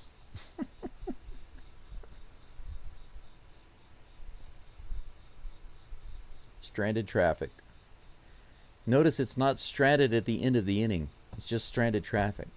Caleb Ort is on the mound facing Joe Adele. First pitch is on the way. Head high in the air on the very first pitch. Right to the mound. Pena takes it. Out number 1. Urias clears out of the way and lets Pena take it. 1 down.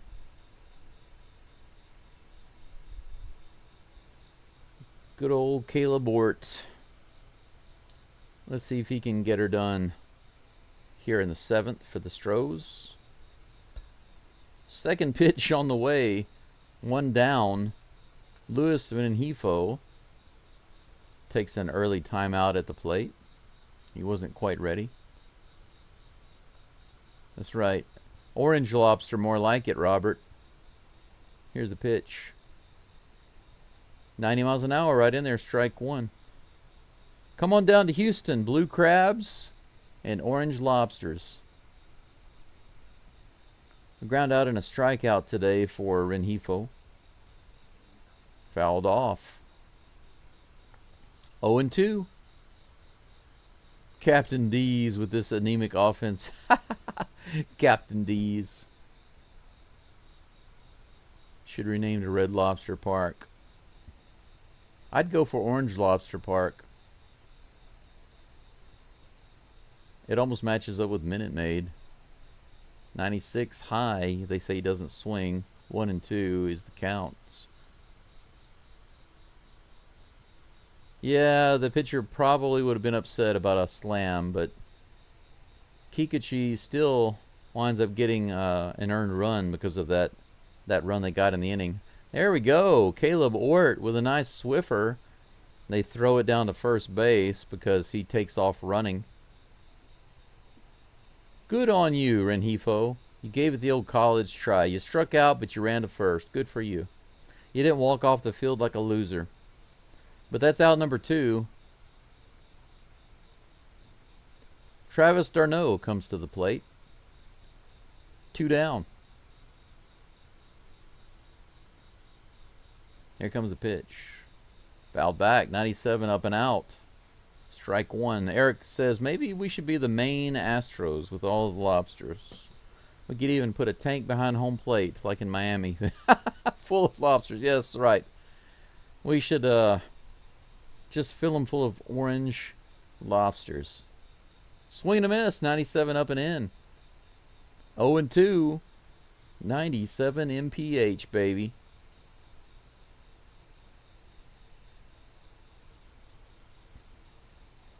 Come on, Ort. We just need one strike, and that'll be the third Ort. Here comes the 0-2 pitch. That's line drove up the middle. That's disappointing. To be ahead in the count with 2 strikes and to give up a line drive right through the middle. Inning could have been over. Ort shows a little bit of disgust with himself. Matthew Lugo comes to the plate.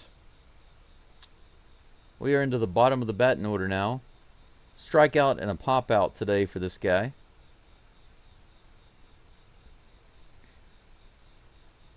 First toss is below the zone, 96 miles an hour, ball 1.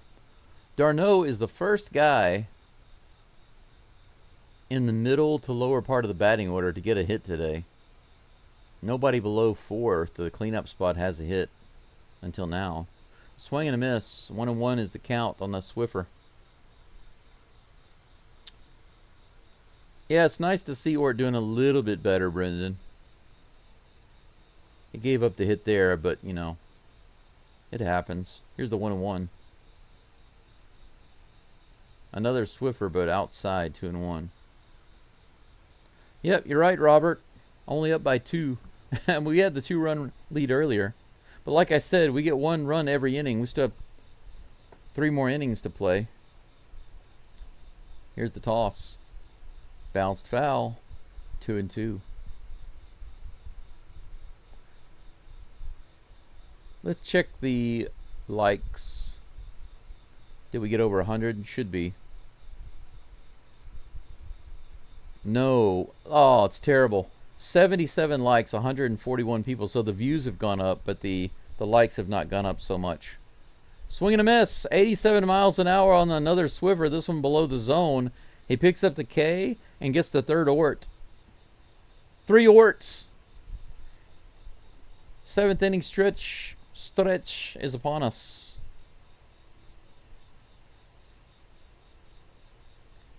Five to 3 the Astros at the end of 6.5.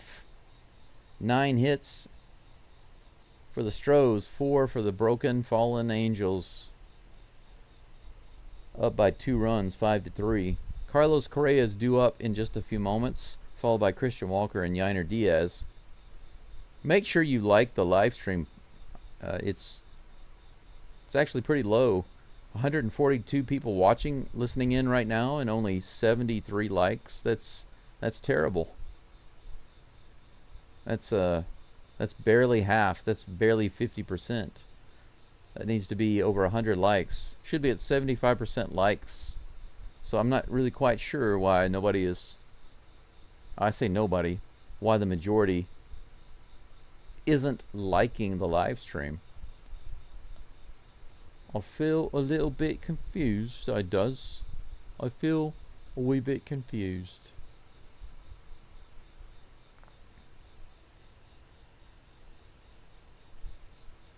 Let me check my memberships again, see if we got any more members. I think we don't, because it would pop up in the chat if I had new members join. Still at 28. If we get two more members to the channel, then I can add the Jordan emoticon, the emoji. I've been thinking about making the chat members only. It's only like $1.50 a month for the lowest tier, or something like that. So if people want to chat in the live streams, they'd have to at least be a member, at the very least. Pay like $1.50 a month to be a member, and then they can chat. I feel like it's not so much to ask. People can listen in for free, but if they want to be able to chat and interact with me, it causes me a lot of extra work. Actually, as the channel grows, it's more and more work to deal with the chat and do the moderation myself. So it'd be nice to actually have some reimbursement from that. Correa's at the plate. The first pitch is grounded to Neto, who fires over to first and makes the play. Out number 1 on the ground out.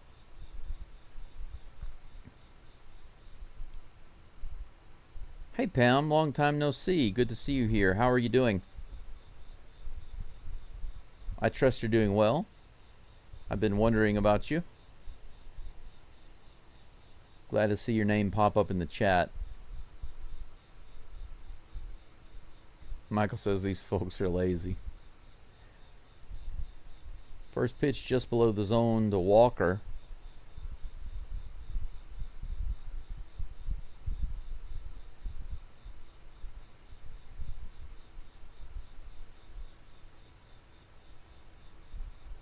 Here's the pitch.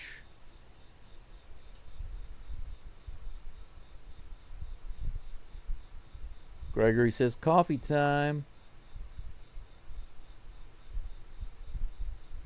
Yeah, you're right, Robert. Here's the 2-0 pitch to Walker. He grounds it off. Kind of bounces right off his foot, looks like, but he seems to be okay. 2-1 is the count.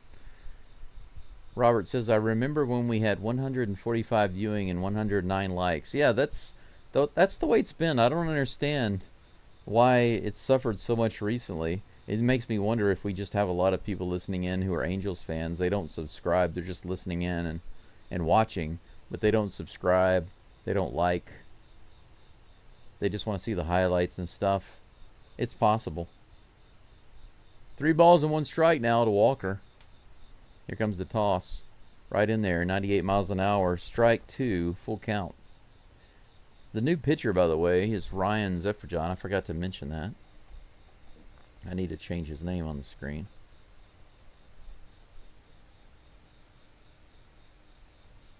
Ball 4. Walker walks. That was a wild pitch way outside. Bounced to the backstop. We have a 1-out runner on first base with Yainer Diaz at the plate. No double play. No double play.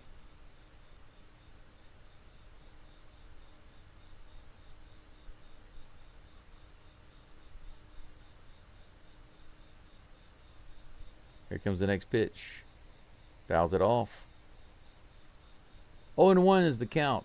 Eric says, if you make it members only for chat, I promise I won't defend Christian Walker. Or ask if you think Ryan Presley would benefit the team ever again. If I make it members only, then you'll do those things, or you mean if I don't make it members only?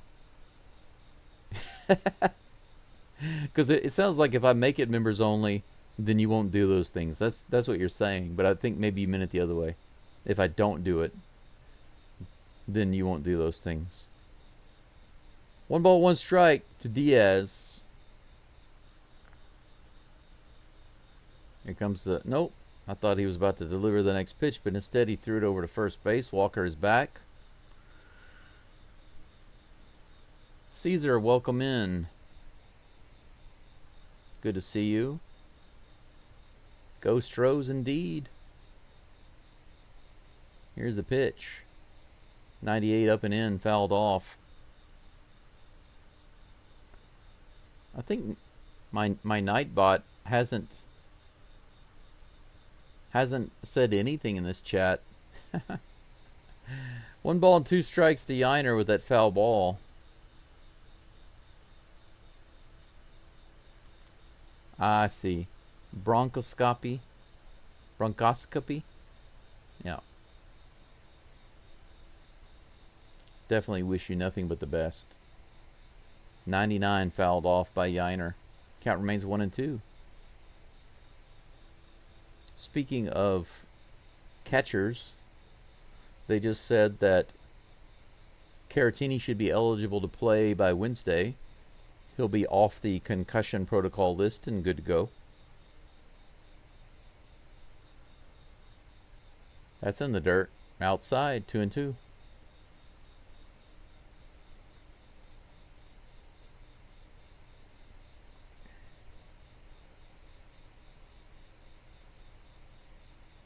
They might have Cesar Salazar in with Fromber in the next game. That's what they're discussing right now. Here's the 2-2 pitch. A little bit of a chase on the outside edge of the Swiffer. Diaz completely misses it. The bane of his existence. The outside low sweeper. But there was no double play, so we still have a guy on first base. But that is a lobster.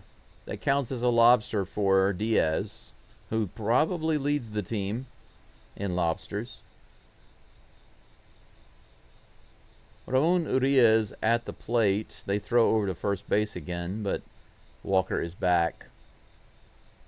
Urias is 2 for 3 with a homer and a single. Give Diaz a month off. Yeah, who needs him in September? 98 on the inside edge, strike 1. Nice fastball. Well, there actually is a Nightbot. I don't know why it's not saying anything. It's funny because I had the settings too jacked up, and then it seemed like they were okay, and now they seem to be completely gone. 99 up and in, swing and a miss. Man, he's bringing the heat to Urias. 2 fastballs. 98, 99. Is the next one going to be 100? Everyone likes a good Cesar Salazar with their meal. That's right. Here comes 0-2.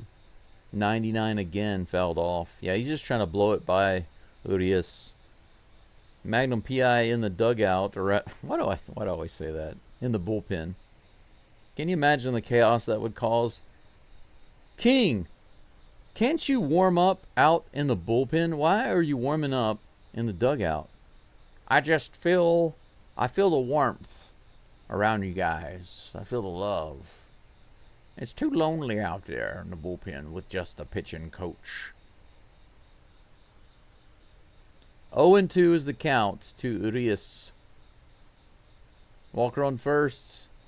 Walker's trying to steal. Look at that. He's safe. Holy cow. Second steal of the season. The Astros are looking a little saucy right now.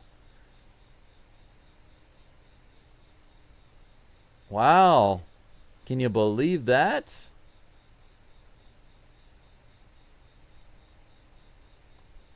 On a 2-strike count with 2 outs, Urias takes the ball. It's 1-2. Now we've got a runner in scoring position. Come on, Urias, you can do it. Here's the toss in the dirt. Catcher stops it. 2-2. Yeah, it'd be nice to get Trammell in there. Another thing about Trammell that you guys and gals might not realize is that he's got much better plate discipline than most of the Astros. Here comes a 2-2. Fouled off on the right side. Line drive off into the crowd on the 99-mile-per-hour pitch. Look at this. After he stole second. Well, at least you're doing something. 20th pitch by Zephyr coming up in just a minute. Just a moment, rather. 2-2. In the dirt. Full count. Ramon Urias. 2 for 3 today. He's already got a couple of RBIs, a solo homer, a single. Let's see if he can come up again right here. I think he can. Yes, he can. No, he can't. He strikes out. He takes it right down the middle. No, he can't. A little curveball right in the middle of the plate. Brian King finishes his warm-ups out in the bullpen. And we're going to have a little Magnum PI action in just a moment here in the top of the 8th. Astros are up to 9 hits, 5 runs at the end of 7.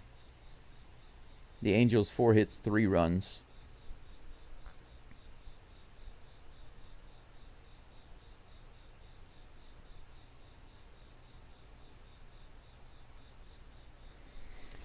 Whew, man. I'm starting to feel a little gassed right now. It's almost 5:30 in the morning. I can't sleep for very long, though, after this game is over. The electric company comes out every 4 years. They visit all of the houses. Basically, within a 4-year span, they're supposed to visit every house and do a quick electrical checkup.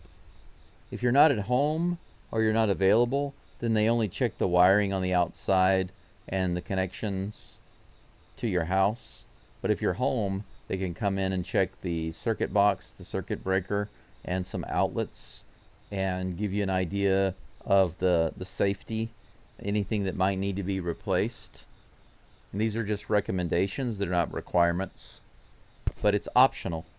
So if you're home or if you choose to be home, and they let you know, they brought a flyer to me and it explains everything. And they're coming to my house later today. I don't know what time they'll be here. I would guess that they won't be here any earlier than 9. But if I want to be up and awake when they get here, then I think at the most, if this game is over by 6 o'clock in about 30 minutes, I can sleep for maybe 3 hours at the most before they get here. So that'd be nice.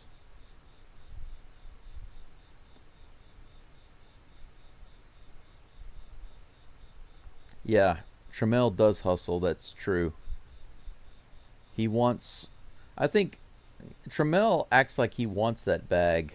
Hey, look, it's Presley. Presley, bring him back. Yeah. Yeah, we brought back Neris. Why not bring back Presley? And there's one of my favorite bridge relievers, Brian King. 2.88 ERA. He had a little bit of a struggle patch. He's been coming back recently. He's facing Chris Taylor, a pinch hitter, swing and a miss, 91 on the inside.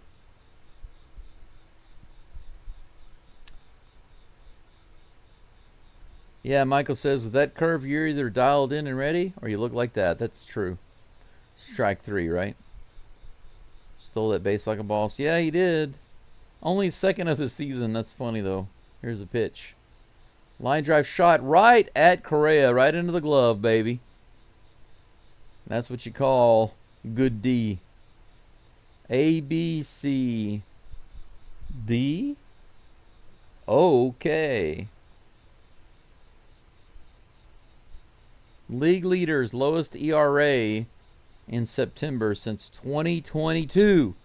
For the past 3 years, Brian Abreu, number 1. Next pitch, 79 outside on the Swiffer.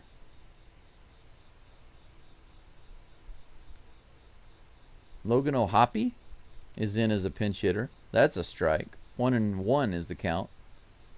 2 pinch hitters in a row. Taylor for Cavadas, and now Hoppy for Teodosio. Here's a 1-1 pitch. This is rifled into right field, and that'll be down for a single. Cam Smith brings it in. Hoppy's on first base with 1 out.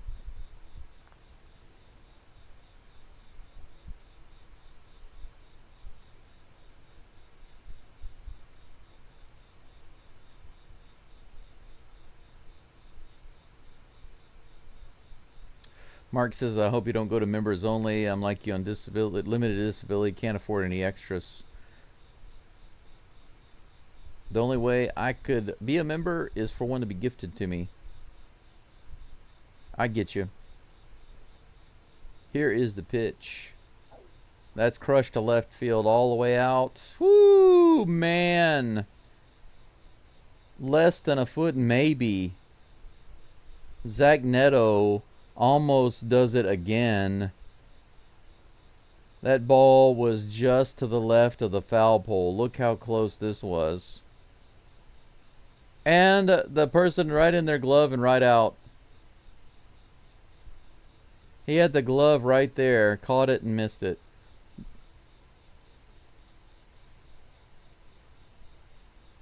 Yeah, they're gonna review it, but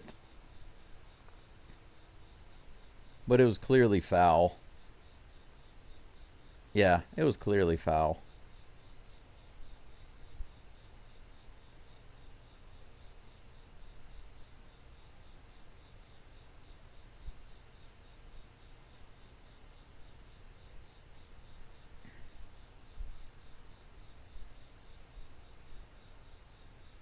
They are reviewing it to make sure it's not a homer, but it's definitely not. Neto almost put one out, though. Almost put a 2-run homer out there and tied up the game. Look how close this was.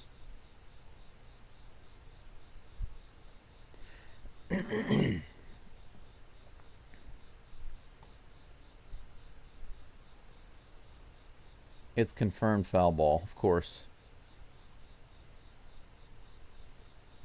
1 out. Brian King will have another opportunity.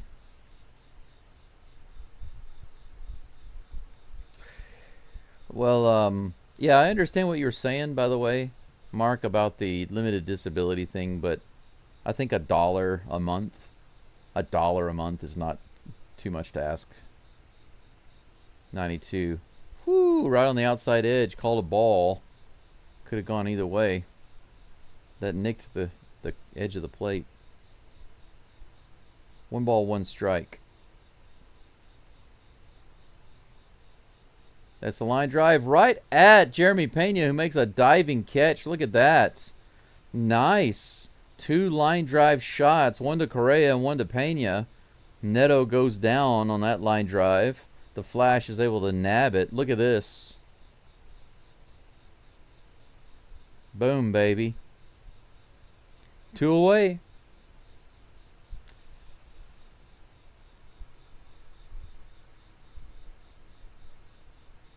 Yeah, Eric says I had no influence on that Presley snippet showing up. I showed that one just for you, by the way. That was just for you. High and outside. Oswald Peraza is at the plate.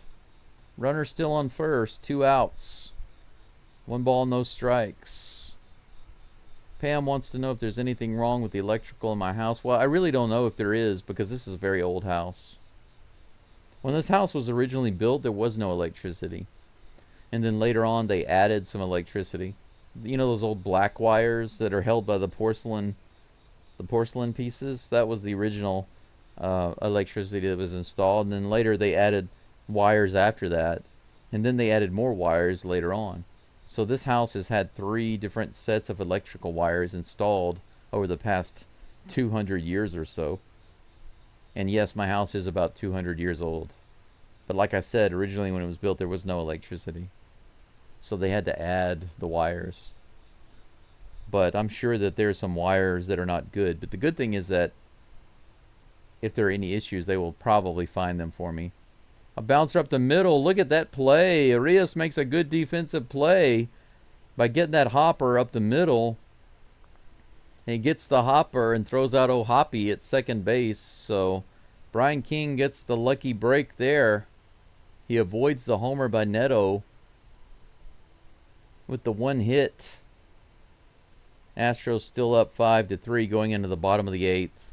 Cam Smith will be up, followed by Dubon and Pena. But they're not coming out, Pam. They're not coming out to check my electricity because I requested it, or because of any other reason other than the way that the government does things. Essentially, is that they had the electric company come out and do a basic check for free. Every house must be checked every 4 years, essentially. And if they always leave a notice to let you know what day they're going to be there, and you can choose to be there when they arrive or not. And if you're not there, they will just check the stuff on the outside. They will check the meter. They will check the wire that comes in to the box, and they will make sure all of that is secure and there's no fire hazard. That's the main thing they're looking for, to see if there's like a fire hazard. That's the main reason that they're doing the check. It's a fire hazard check. But if you're home, then you can choose to let them come in and check some outlets and check your wiring on the inside and check your breaker box and stuff like that for fire hazards. If there are any issues, they will let you know what their recommendations are. And there's no charge for that. The good thing is that you're not required to make any repairs to anything they find inside. If there's a problem outside, the electric company takes care of it and there's no charge to you. So it's a good deal. But this house hasn't been checked. I'm sure this house hasn't been checked in more than 20 years, maybe even 30 years, because it was abandoned for more than 25 years. So it hasn't been checked in a very, very long time, and I've already had some electrical problems fixed myself. There's no telling what they might find, so I'll be happy to have them come out and take a look. First pitch to Cam is right in there. Brock Burke is in the game now for the Angels, a lefty. Here comes the 0-1 pitch. Cam hits this one out into right field, and that's going to drop for a single, leadoff single. Cam having a pretty good game with a couple of hits. How about that? Taking Brock Burke to school right off the bat.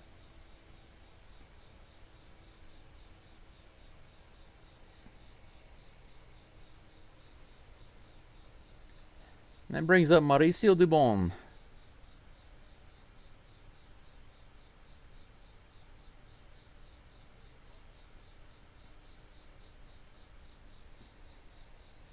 First pitch, Doobie. Nope, he goes over to first base. Cam is back. I guess he expects them to try to steal again. Michael says it's still a little bit surreal to see Carlos Correa at third. Yeah, it is, isn't it though?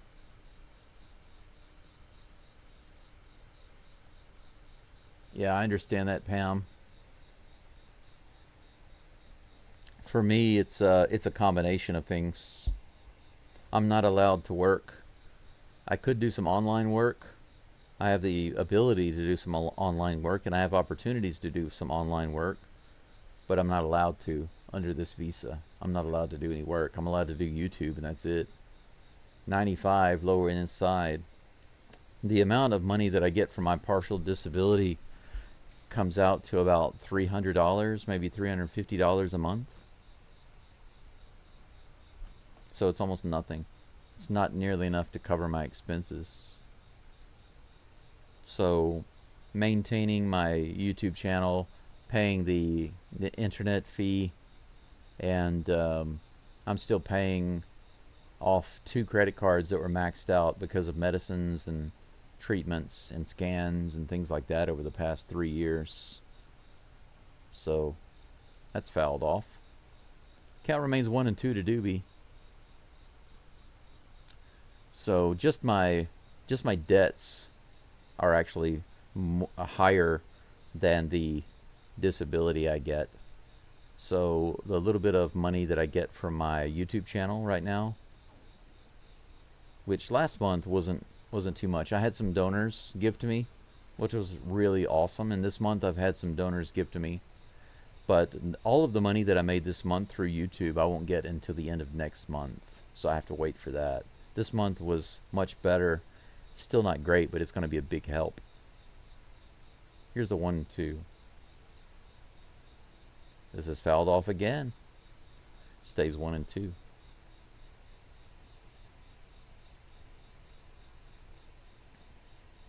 But I plan to always, no matter what I do, I plan to keep my... People will always be able to listen in and watch without having to pay anything. That will always be free. And honestly, I would like to completely avoid forcing any memberships, even for chat. Cam is picked off, but they they don't get him. I don't know what Zach Neto was trying to do there. Zach Neto blows it. Cam stole second base. They picked him off.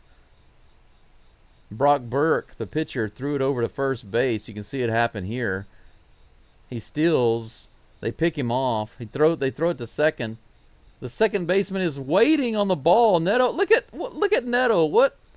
I really want to use the word retarded. That was a retarded play. I'm sorry. That was a retarded defensive play. The throw came in. I don't think they would have gotten him anyway, but they had a chance. The second baseman was already there, waiting on the throw to come in, and Neto just lunges in at the last moment to try to catch it, and the ball bounces away. They try to pick him off, and they almost throw it into center field. Man, what are the Angels doing right now? If I were an Angels fan, I'd be ticked off at the moment. I'd be like, what are you guys trying to do? Bad news Bears. 2 balls and 2 strikes to Doobie. Come on, Doobie. Make them pay. Fouls it off.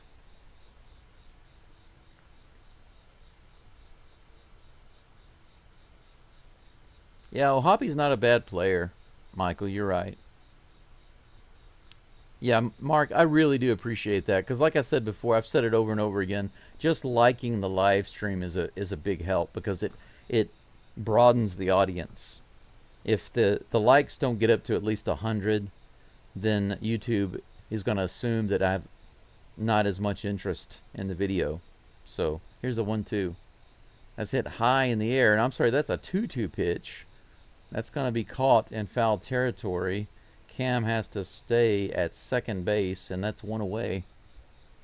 So that's another lobster. Doobie had a chance.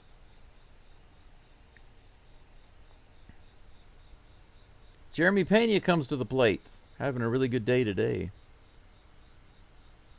Coffee magic for Gregory. Finally awake. Fully awake.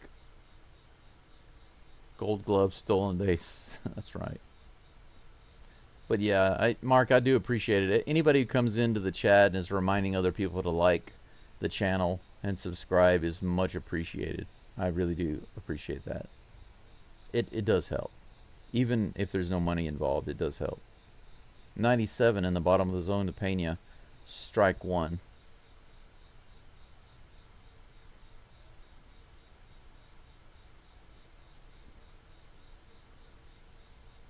Yep, Big Sean, that's right. Game of inches. Timeout taken. 0-1 is the count to Pena with 1 out.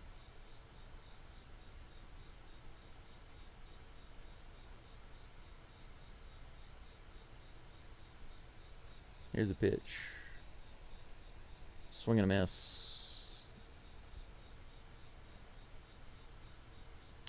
The cost inside is on you then. The cost inside. I don't know what that means.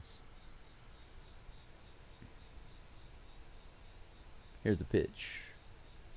Check swing. Did he go? They say he did. That's strike 3. Pena goes down. 3-pitch strikeout for Pena. 2 down. That's 2 lobsters this inning. Yeah, Urias has been really good today. His defense and his offense is solid.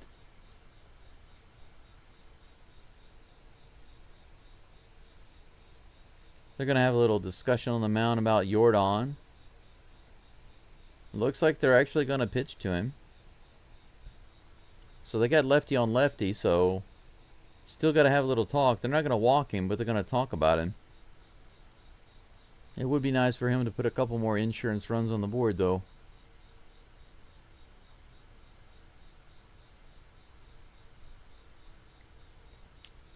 No, Altuve had a really good hit today, and he's been putting the bat on the ball. I wouldn't say that he's in a slump today. He's got a hit, an RBI, a walk, and he's been hitting the ball. He hasn't struck out at all today. I would say he did pretty decently. It wasn't a stellar game, but when you have a walk, a hit, an RBI, and no strikeouts, that's pretty good. 3 at bats, you know. That's not bad. He's on deck. He might get another opportunity here. Here's the first pitch to Alvarez. That's right in there. 98 miles an hour right down the middle. Strike 1. Surprising.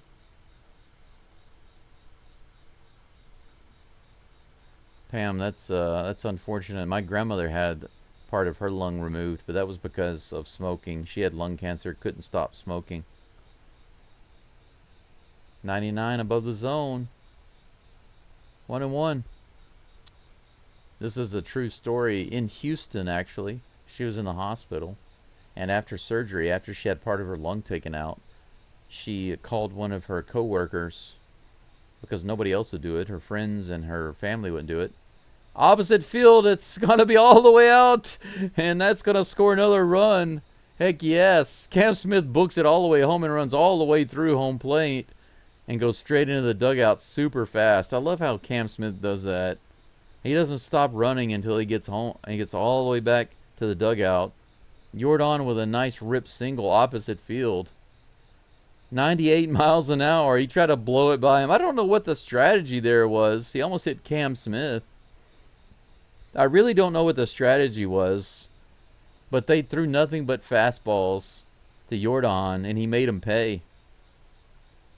You gotta love that. You gotta love it when they have a. Once again, we talked about this earlier, right? They go ahead and pull Alvarez out and put in a pinch runner. That's a good move. It looks like Melton.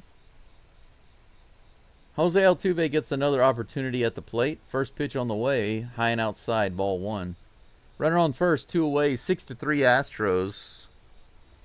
But you know, we were talking about that earlier, right? They have a meeting on the mound, and then the next pitch, boom. I love it. Here's the pitch to Altuve.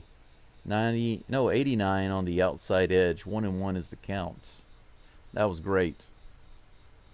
Thank you, Patrick. I'm doing okay. I mean, I would say I'm day to day, but I'm more like hour to hour. Steal attempt. Hey, look at that. Melton gets another steal. Astros are kind of let loose with all the stealing attempts today. What is this team? I haven't seen so many steals in one game. This must be a record for the Astros this year. We've even got Christian Walker stealing bags. 2 balls and 1 strike. That last toss to Altuve was out of the zone. Come on, Superman. Let's see another snap. We got another guy on second base in scoring position. The pitcher steps off the mound.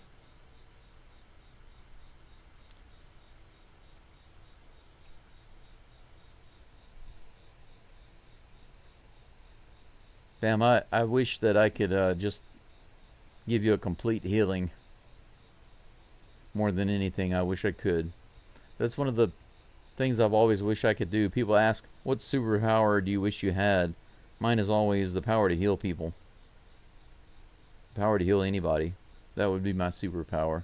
2 balls and 2 strikes to Altuve. Oh, it's all the way back to the Crawford boxes. Yes, it's gone. Altuve with a 2-run shot. Yes, he does it. He doesn't get the grand slam today, but he gets the 2-run shot, baby. It is 8-3. 8-3 Astros.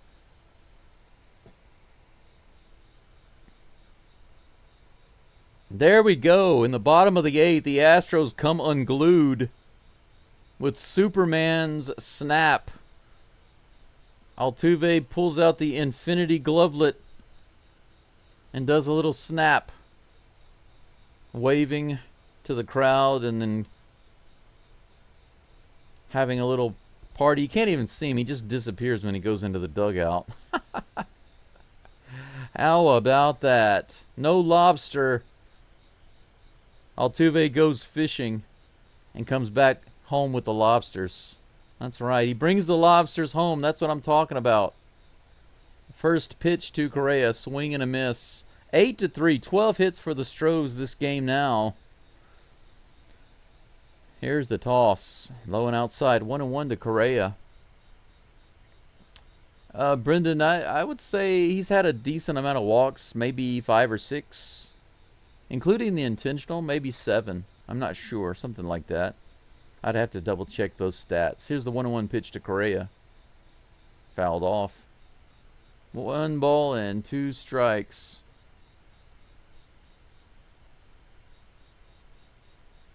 The cost to fix the inside of the electric, if there's problems, will be on you, not the power company. Yes, you're right. Anything outside the power company will fix for free. That's right. And this is hit out to right field, and he catches it on the run. But how about that? 3 more runs. The Astros didn't get any runs in the 7th, but they make up for it. Because, you know, if you think about it, check this out. Remember I said the Astros getting 1 run every inning? From the 2nd inning, 1 run, 1 run, 1 run, 1 run, 1 run. In the 7th, none. But in the 8th, 3. You know what that means? It means that because they didn't get a run in the 7th, they got an extra run in the 8th. And because they're not going to bat in the 9th, they got an extra run. So they just went ahead and got all 3 of their runs for the 7th, the 8th, and the 9th in the 8th inning. 8-3, the end of 8. We are 3 outs away from wrapping up this game. That is right. Eric says, bad news bears. Favorite scene is when Buttermaker gets the ball and says, Engelbert, there's chocolate on this ball, and Engelbert rips into him for guilting him for being fat. Fat shaming.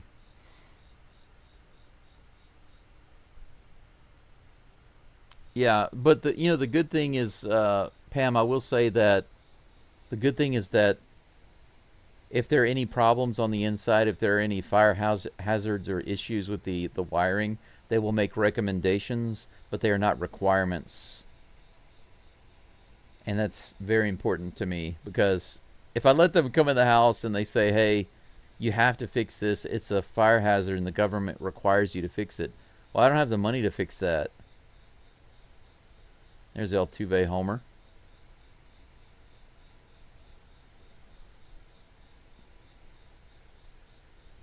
But they won't require me to fix it. They'll just recommend it. So it's nice to know if they come in here. This is a very, like I said, this is a very old house.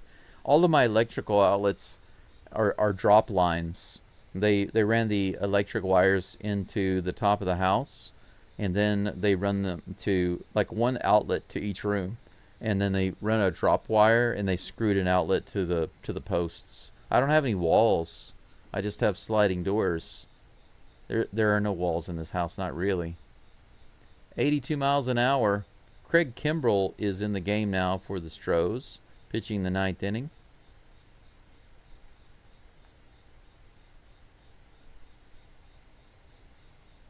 He is facing Mike Trout. Let's see if he can go fishing. The 0-1 becomes 0-2. Nice. 94-mile-per-hour pitch on the outside edge.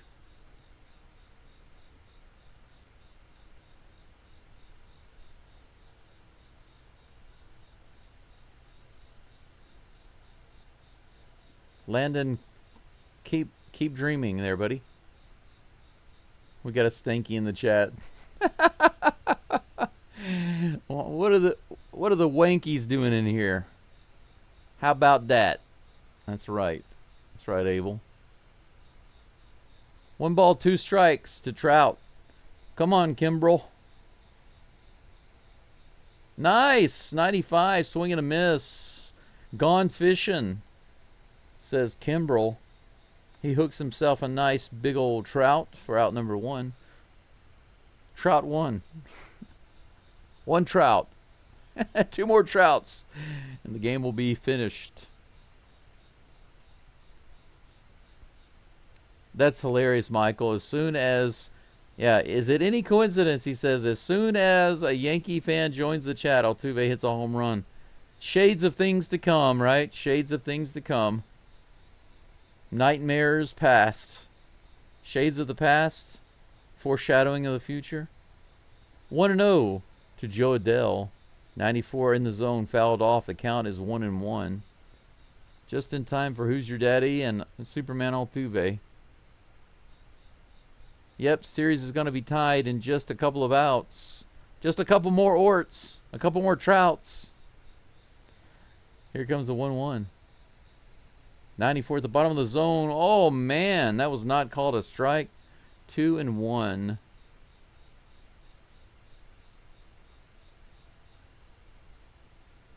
Hey, there's Nightbot. Nightbot finally pops up right at the end of the live stream. That's funny, right in the 9th inning. 85 miles an hour. Good job, Nightbot. 9 innings, and you came in 1 time. I think Nightbot should probably show up about 5 times throughout the game. I think that's the first time. Now it's going to start spamming, right? 2-2 is the count to Joe Adele. Craig Kimbrell working on the count right now. Here comes the toss. That's lined out into left, and it's going to be down for a single.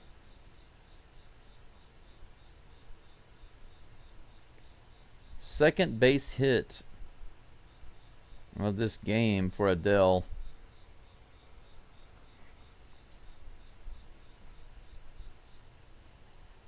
Actually, I think his last hit was a homer. 2-run shot. 1 out, 1 runner on with Rengifo at the plate. Come on, Kimbrell. Double play ball. Swing and a miss. Low and inside. Nice curve. 0-1. Lewis looked really good, J. Paul, except for the 4th inning. He gave up a solo home run and a single off the wall to Trout, and then another home run, a 2-run shot. 4th inning was not good. 3 hits. He gave up 3 hits in 6 innings, and they were all in the same inning, and they resulted in 3 runs. But before that and after that, he was solid.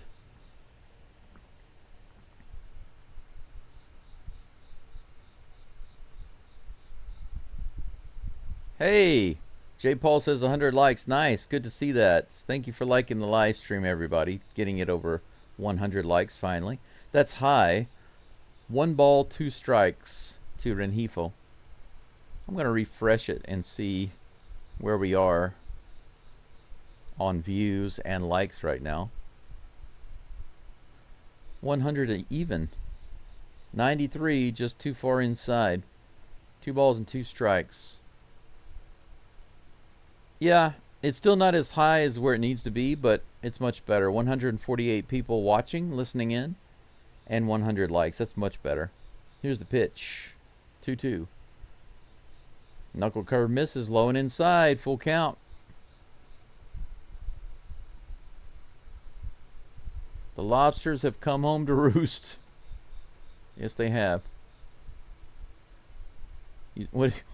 I smelled something. Here's the pitch. 93, but fouled off. Tigers and Blue Jays lost. That's good, Fox at Bat. That's really good. That's good. That's real good.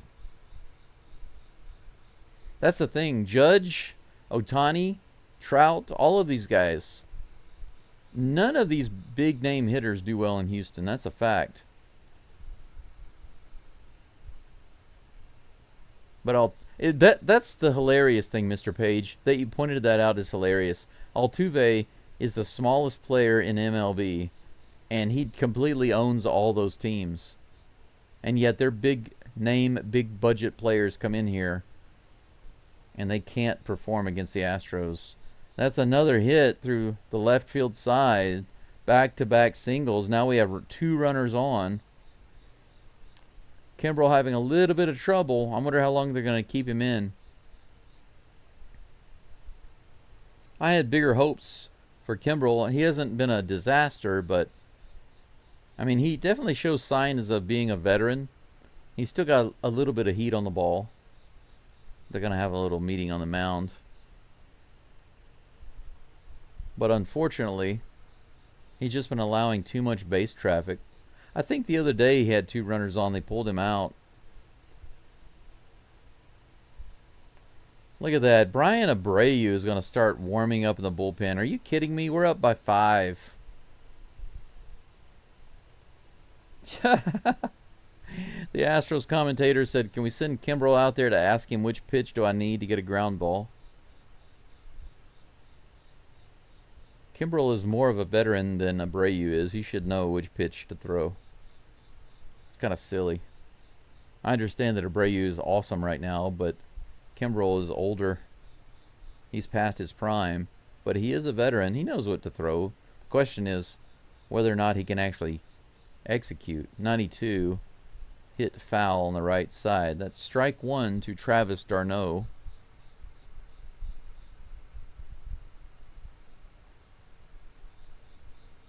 Yeah, they don't do that anymore, do they, Robert? We want Houston. They don't do that crap anymore.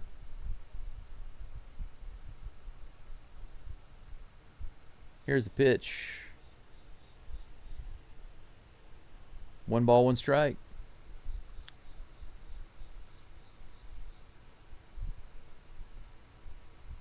Something wrong with the...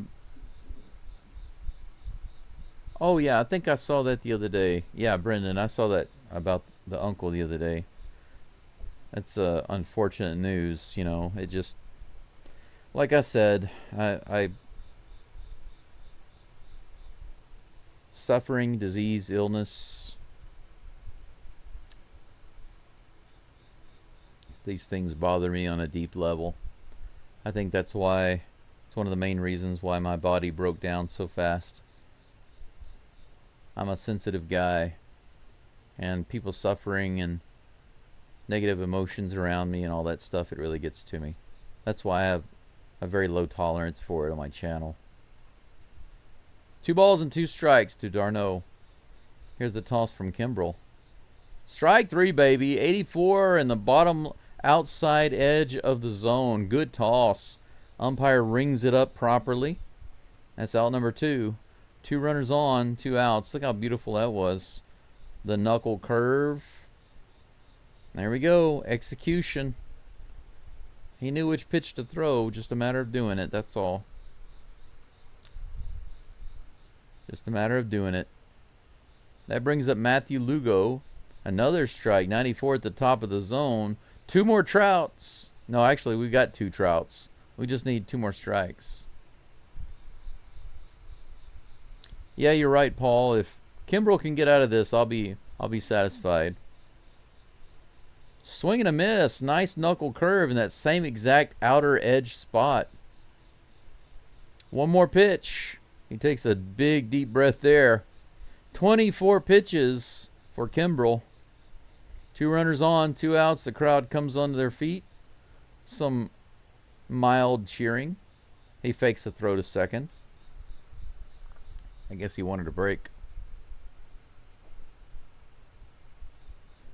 Yeah, you're right, Robert. Probably a lot of Angel fans listening. Maybe they don't have anybody calling the game. But I think they'd be gone by now unless they think something's going to happen. Whoo, 94 just barely misses on the outside edge. 1 ball, 2 strikes. Yeah. Walker owns the Dodgers at home. Not the Dodgers, but just at Los Angeles. He owns Dodger Stadium. Oh, 94 miles an hour, just barely touches the outside of the zone. Called a ball. How close was that? 2 balls and 2 strikes. Those last 2 pitches by Kimbrel were really good. Here's the 2-2. He tries the knuckle curve, but this one goes in the dirt. Full count.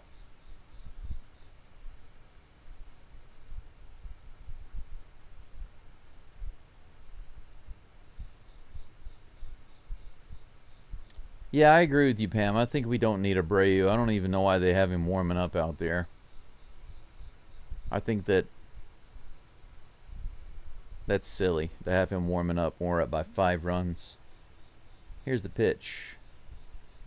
Ooh, 93 on the inside, fouls it off. The crowd goes crazy on that foul ball. Why? The count remains 3-2. Michael says, I'm not on board with Kimbrel's acquisition. He's not the same guy at all. Yeah, but for the price, and we needed another guy, we needed another arm, so I'm okay with it. Here's the pitch. 93, fouled off. Matthew Lugo battling at the plate. He doesn't want this game to end quickly. But Kimbrel has other ideas.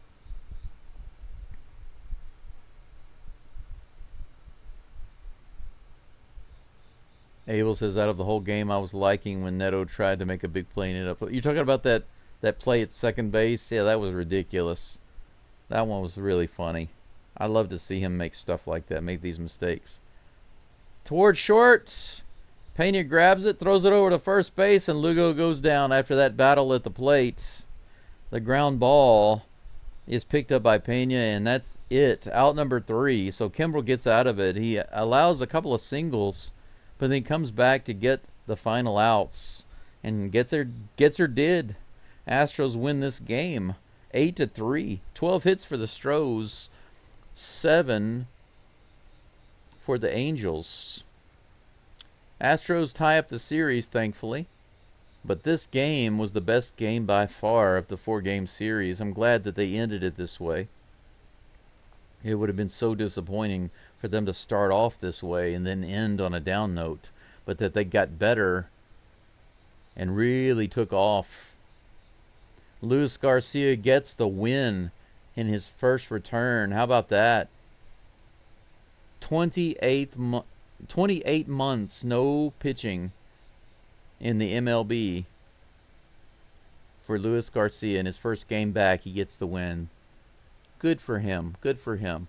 The Astros wind up with 19 lobsters this game, even though they had 8 runs. Now, here's the thing. 19 lobsters, 8 runs. This is okay. This is perfectly fine. This was a good game. If you have 19 lobsters, but you scored 8 runs, it's a good lobster. It's the best lobster in the city. That's no problem. But when you have 19 lobsters and you only score like 1 or 2 runs, that's a big problem. That means you're leaving a lot of guys on base throughout the inning. Not just at the end of the inning, but throughout the inning. So the Astros really, really turned it around today. And just to let you know, I want to take you guys and gals through the lineup right quick. Let's go over. I can pull it up on my screen and show you, because we're going to do the game summary, the scoring summary. But I want to show you something. Let's take a look at the lineup over here on the right side. Everybody who came to the plate. Pena was 2 for 4. You can see that he walked, he doubled, he lined out, he doubled again, and then he struck out swinging. So Pena had a good day. Alvarez, 2 for 4. And by the way, Pena did have the RBI. Alvarez had an RBI.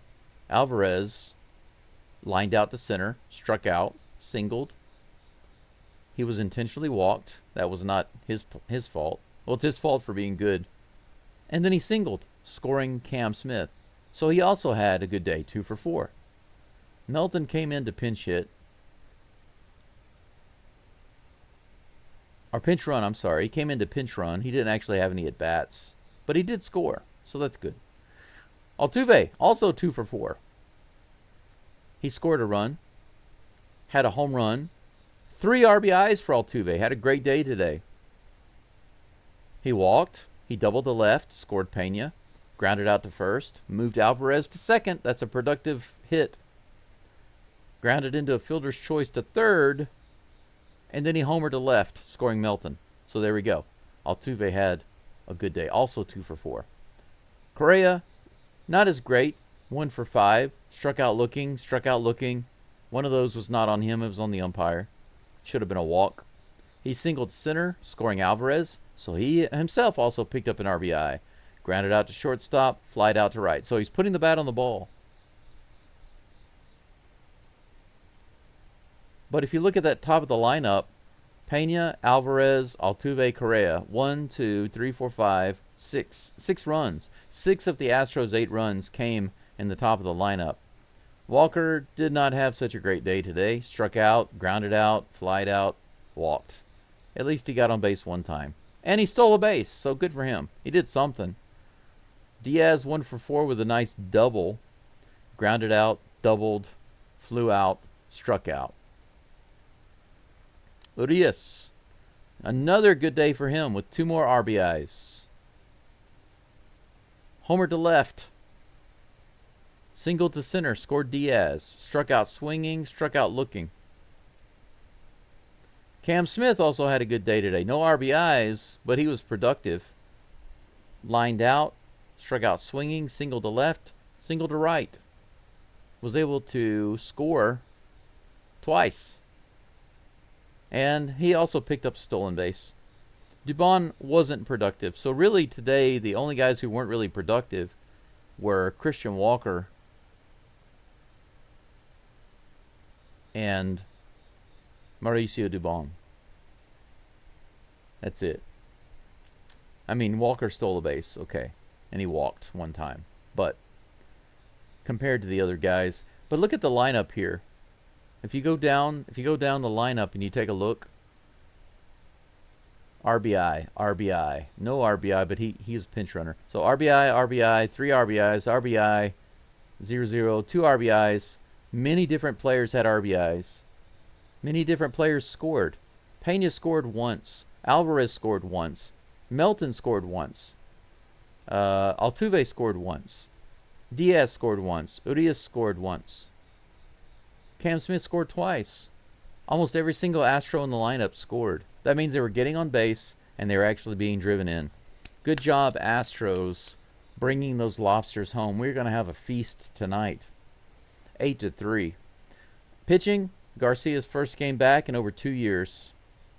6 innings, 3 hits, 3 earned runs, a homer, a single, and a homer in that order. In the same inning. Outside of that, before and after, no problem. 6 innings, 6 strikeouts, not a single walk. Look at that. 79 pitches, 52 strikes, and he comes up with a 4.5 ERA. For a first game back, that was stellar. And the Astros were able to handle beating 3 runs. Ort, 1 hit, no runs, no walks, 2 strikeouts. King, 1 inning pitched, 1 hit, no runs, no walks, no strikeouts. Kimbrel, 1 inning pitched, 2 hits, no earned runs, no walks, 2 strikeouts. Not a single walk issued by any Astros pitchers today. Look at that. That's very important. Total hits for the A's, 7. 7 total hits, only 3 from Garcia in 1 inning. Even though a little bit of traffic, each pitcher had some traffic on base, but our relievers in 3 innings gave up nothing. No earned runs. That's stellar, absolutely. This game was a good game for Astros on the offensive and defensive side. Not bad at all. We actually wound up getting Kikuchi for 5 earned runs. Kikuchi actually had a much better game than this indicates.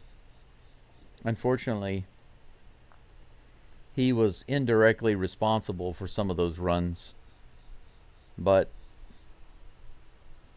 I was hoping we would tag him for a lot more, but getting the 5 earned runs off of him makes sense with this lineup. How about that? So, quick look at tomorrow's game. Yankees coming up. Game 1 of 3 in Daikin Park. Max Fried on the mound facing Framber Valdez. It's possible that Cesar Salazar will be catching Framber again tomorrow. We'll see. They were talking about it earlier, but I'm not sure if they're going to go with that or go with him or not. We'll see. He did a good job last outing, so it's possible he might be in there again. Today is Monday in Houston. 2 days later, Caratini will be activated. You can see right here he's still on the IL, but he'll be back in 2 days, basically. So he will not be able to catch Fromber tomorrow. Let's take a look at the scoreboard. Let's see who's helping out the STROS today. The Submariners don't start for a couple of hours. They're going to be playing the Tampa Bay Rays. I have a feeling that today is a Rays day. We'll see. The Rangers don't play for about 3 hours. They're going to be facing the Diamondbacks. Hopefully the Strangers get snake bitten. And the final games today. Look at this. The Mets beat the Tigers 10 to 8. Big deal right there for the Tigers to be losing. And the Blue Jays were beaten by the Reds 5 to 4. Awesome. We're not completely out of the American League race yet. I know that we have the division to win, but if we do really well in the division, then I think we'll do well in the American League. We'll see. Unfortunately, the Guardians let us down with the Red Sox, but it's all good. Starting tomorrow, we control our destiny with the, against the Yankees. Looking for a sweep at home. That's what I'm thinking. How about you guys and gals? I think so. Bubba, thank you for stopping by to say hey and drop that like. It would be cool. Altuve can get 30 home runs by the time the playoffs starts. A 30 home run season for Altuve right now in his career would be freaking awesome, wouldn't it? How great would that be? Yeah, it was a good game. Got to beat the Yankees. Yeah, it's been a while since we beat them at home. We definitely need to beat them at home. But I think we can do it now. We're past all those issues.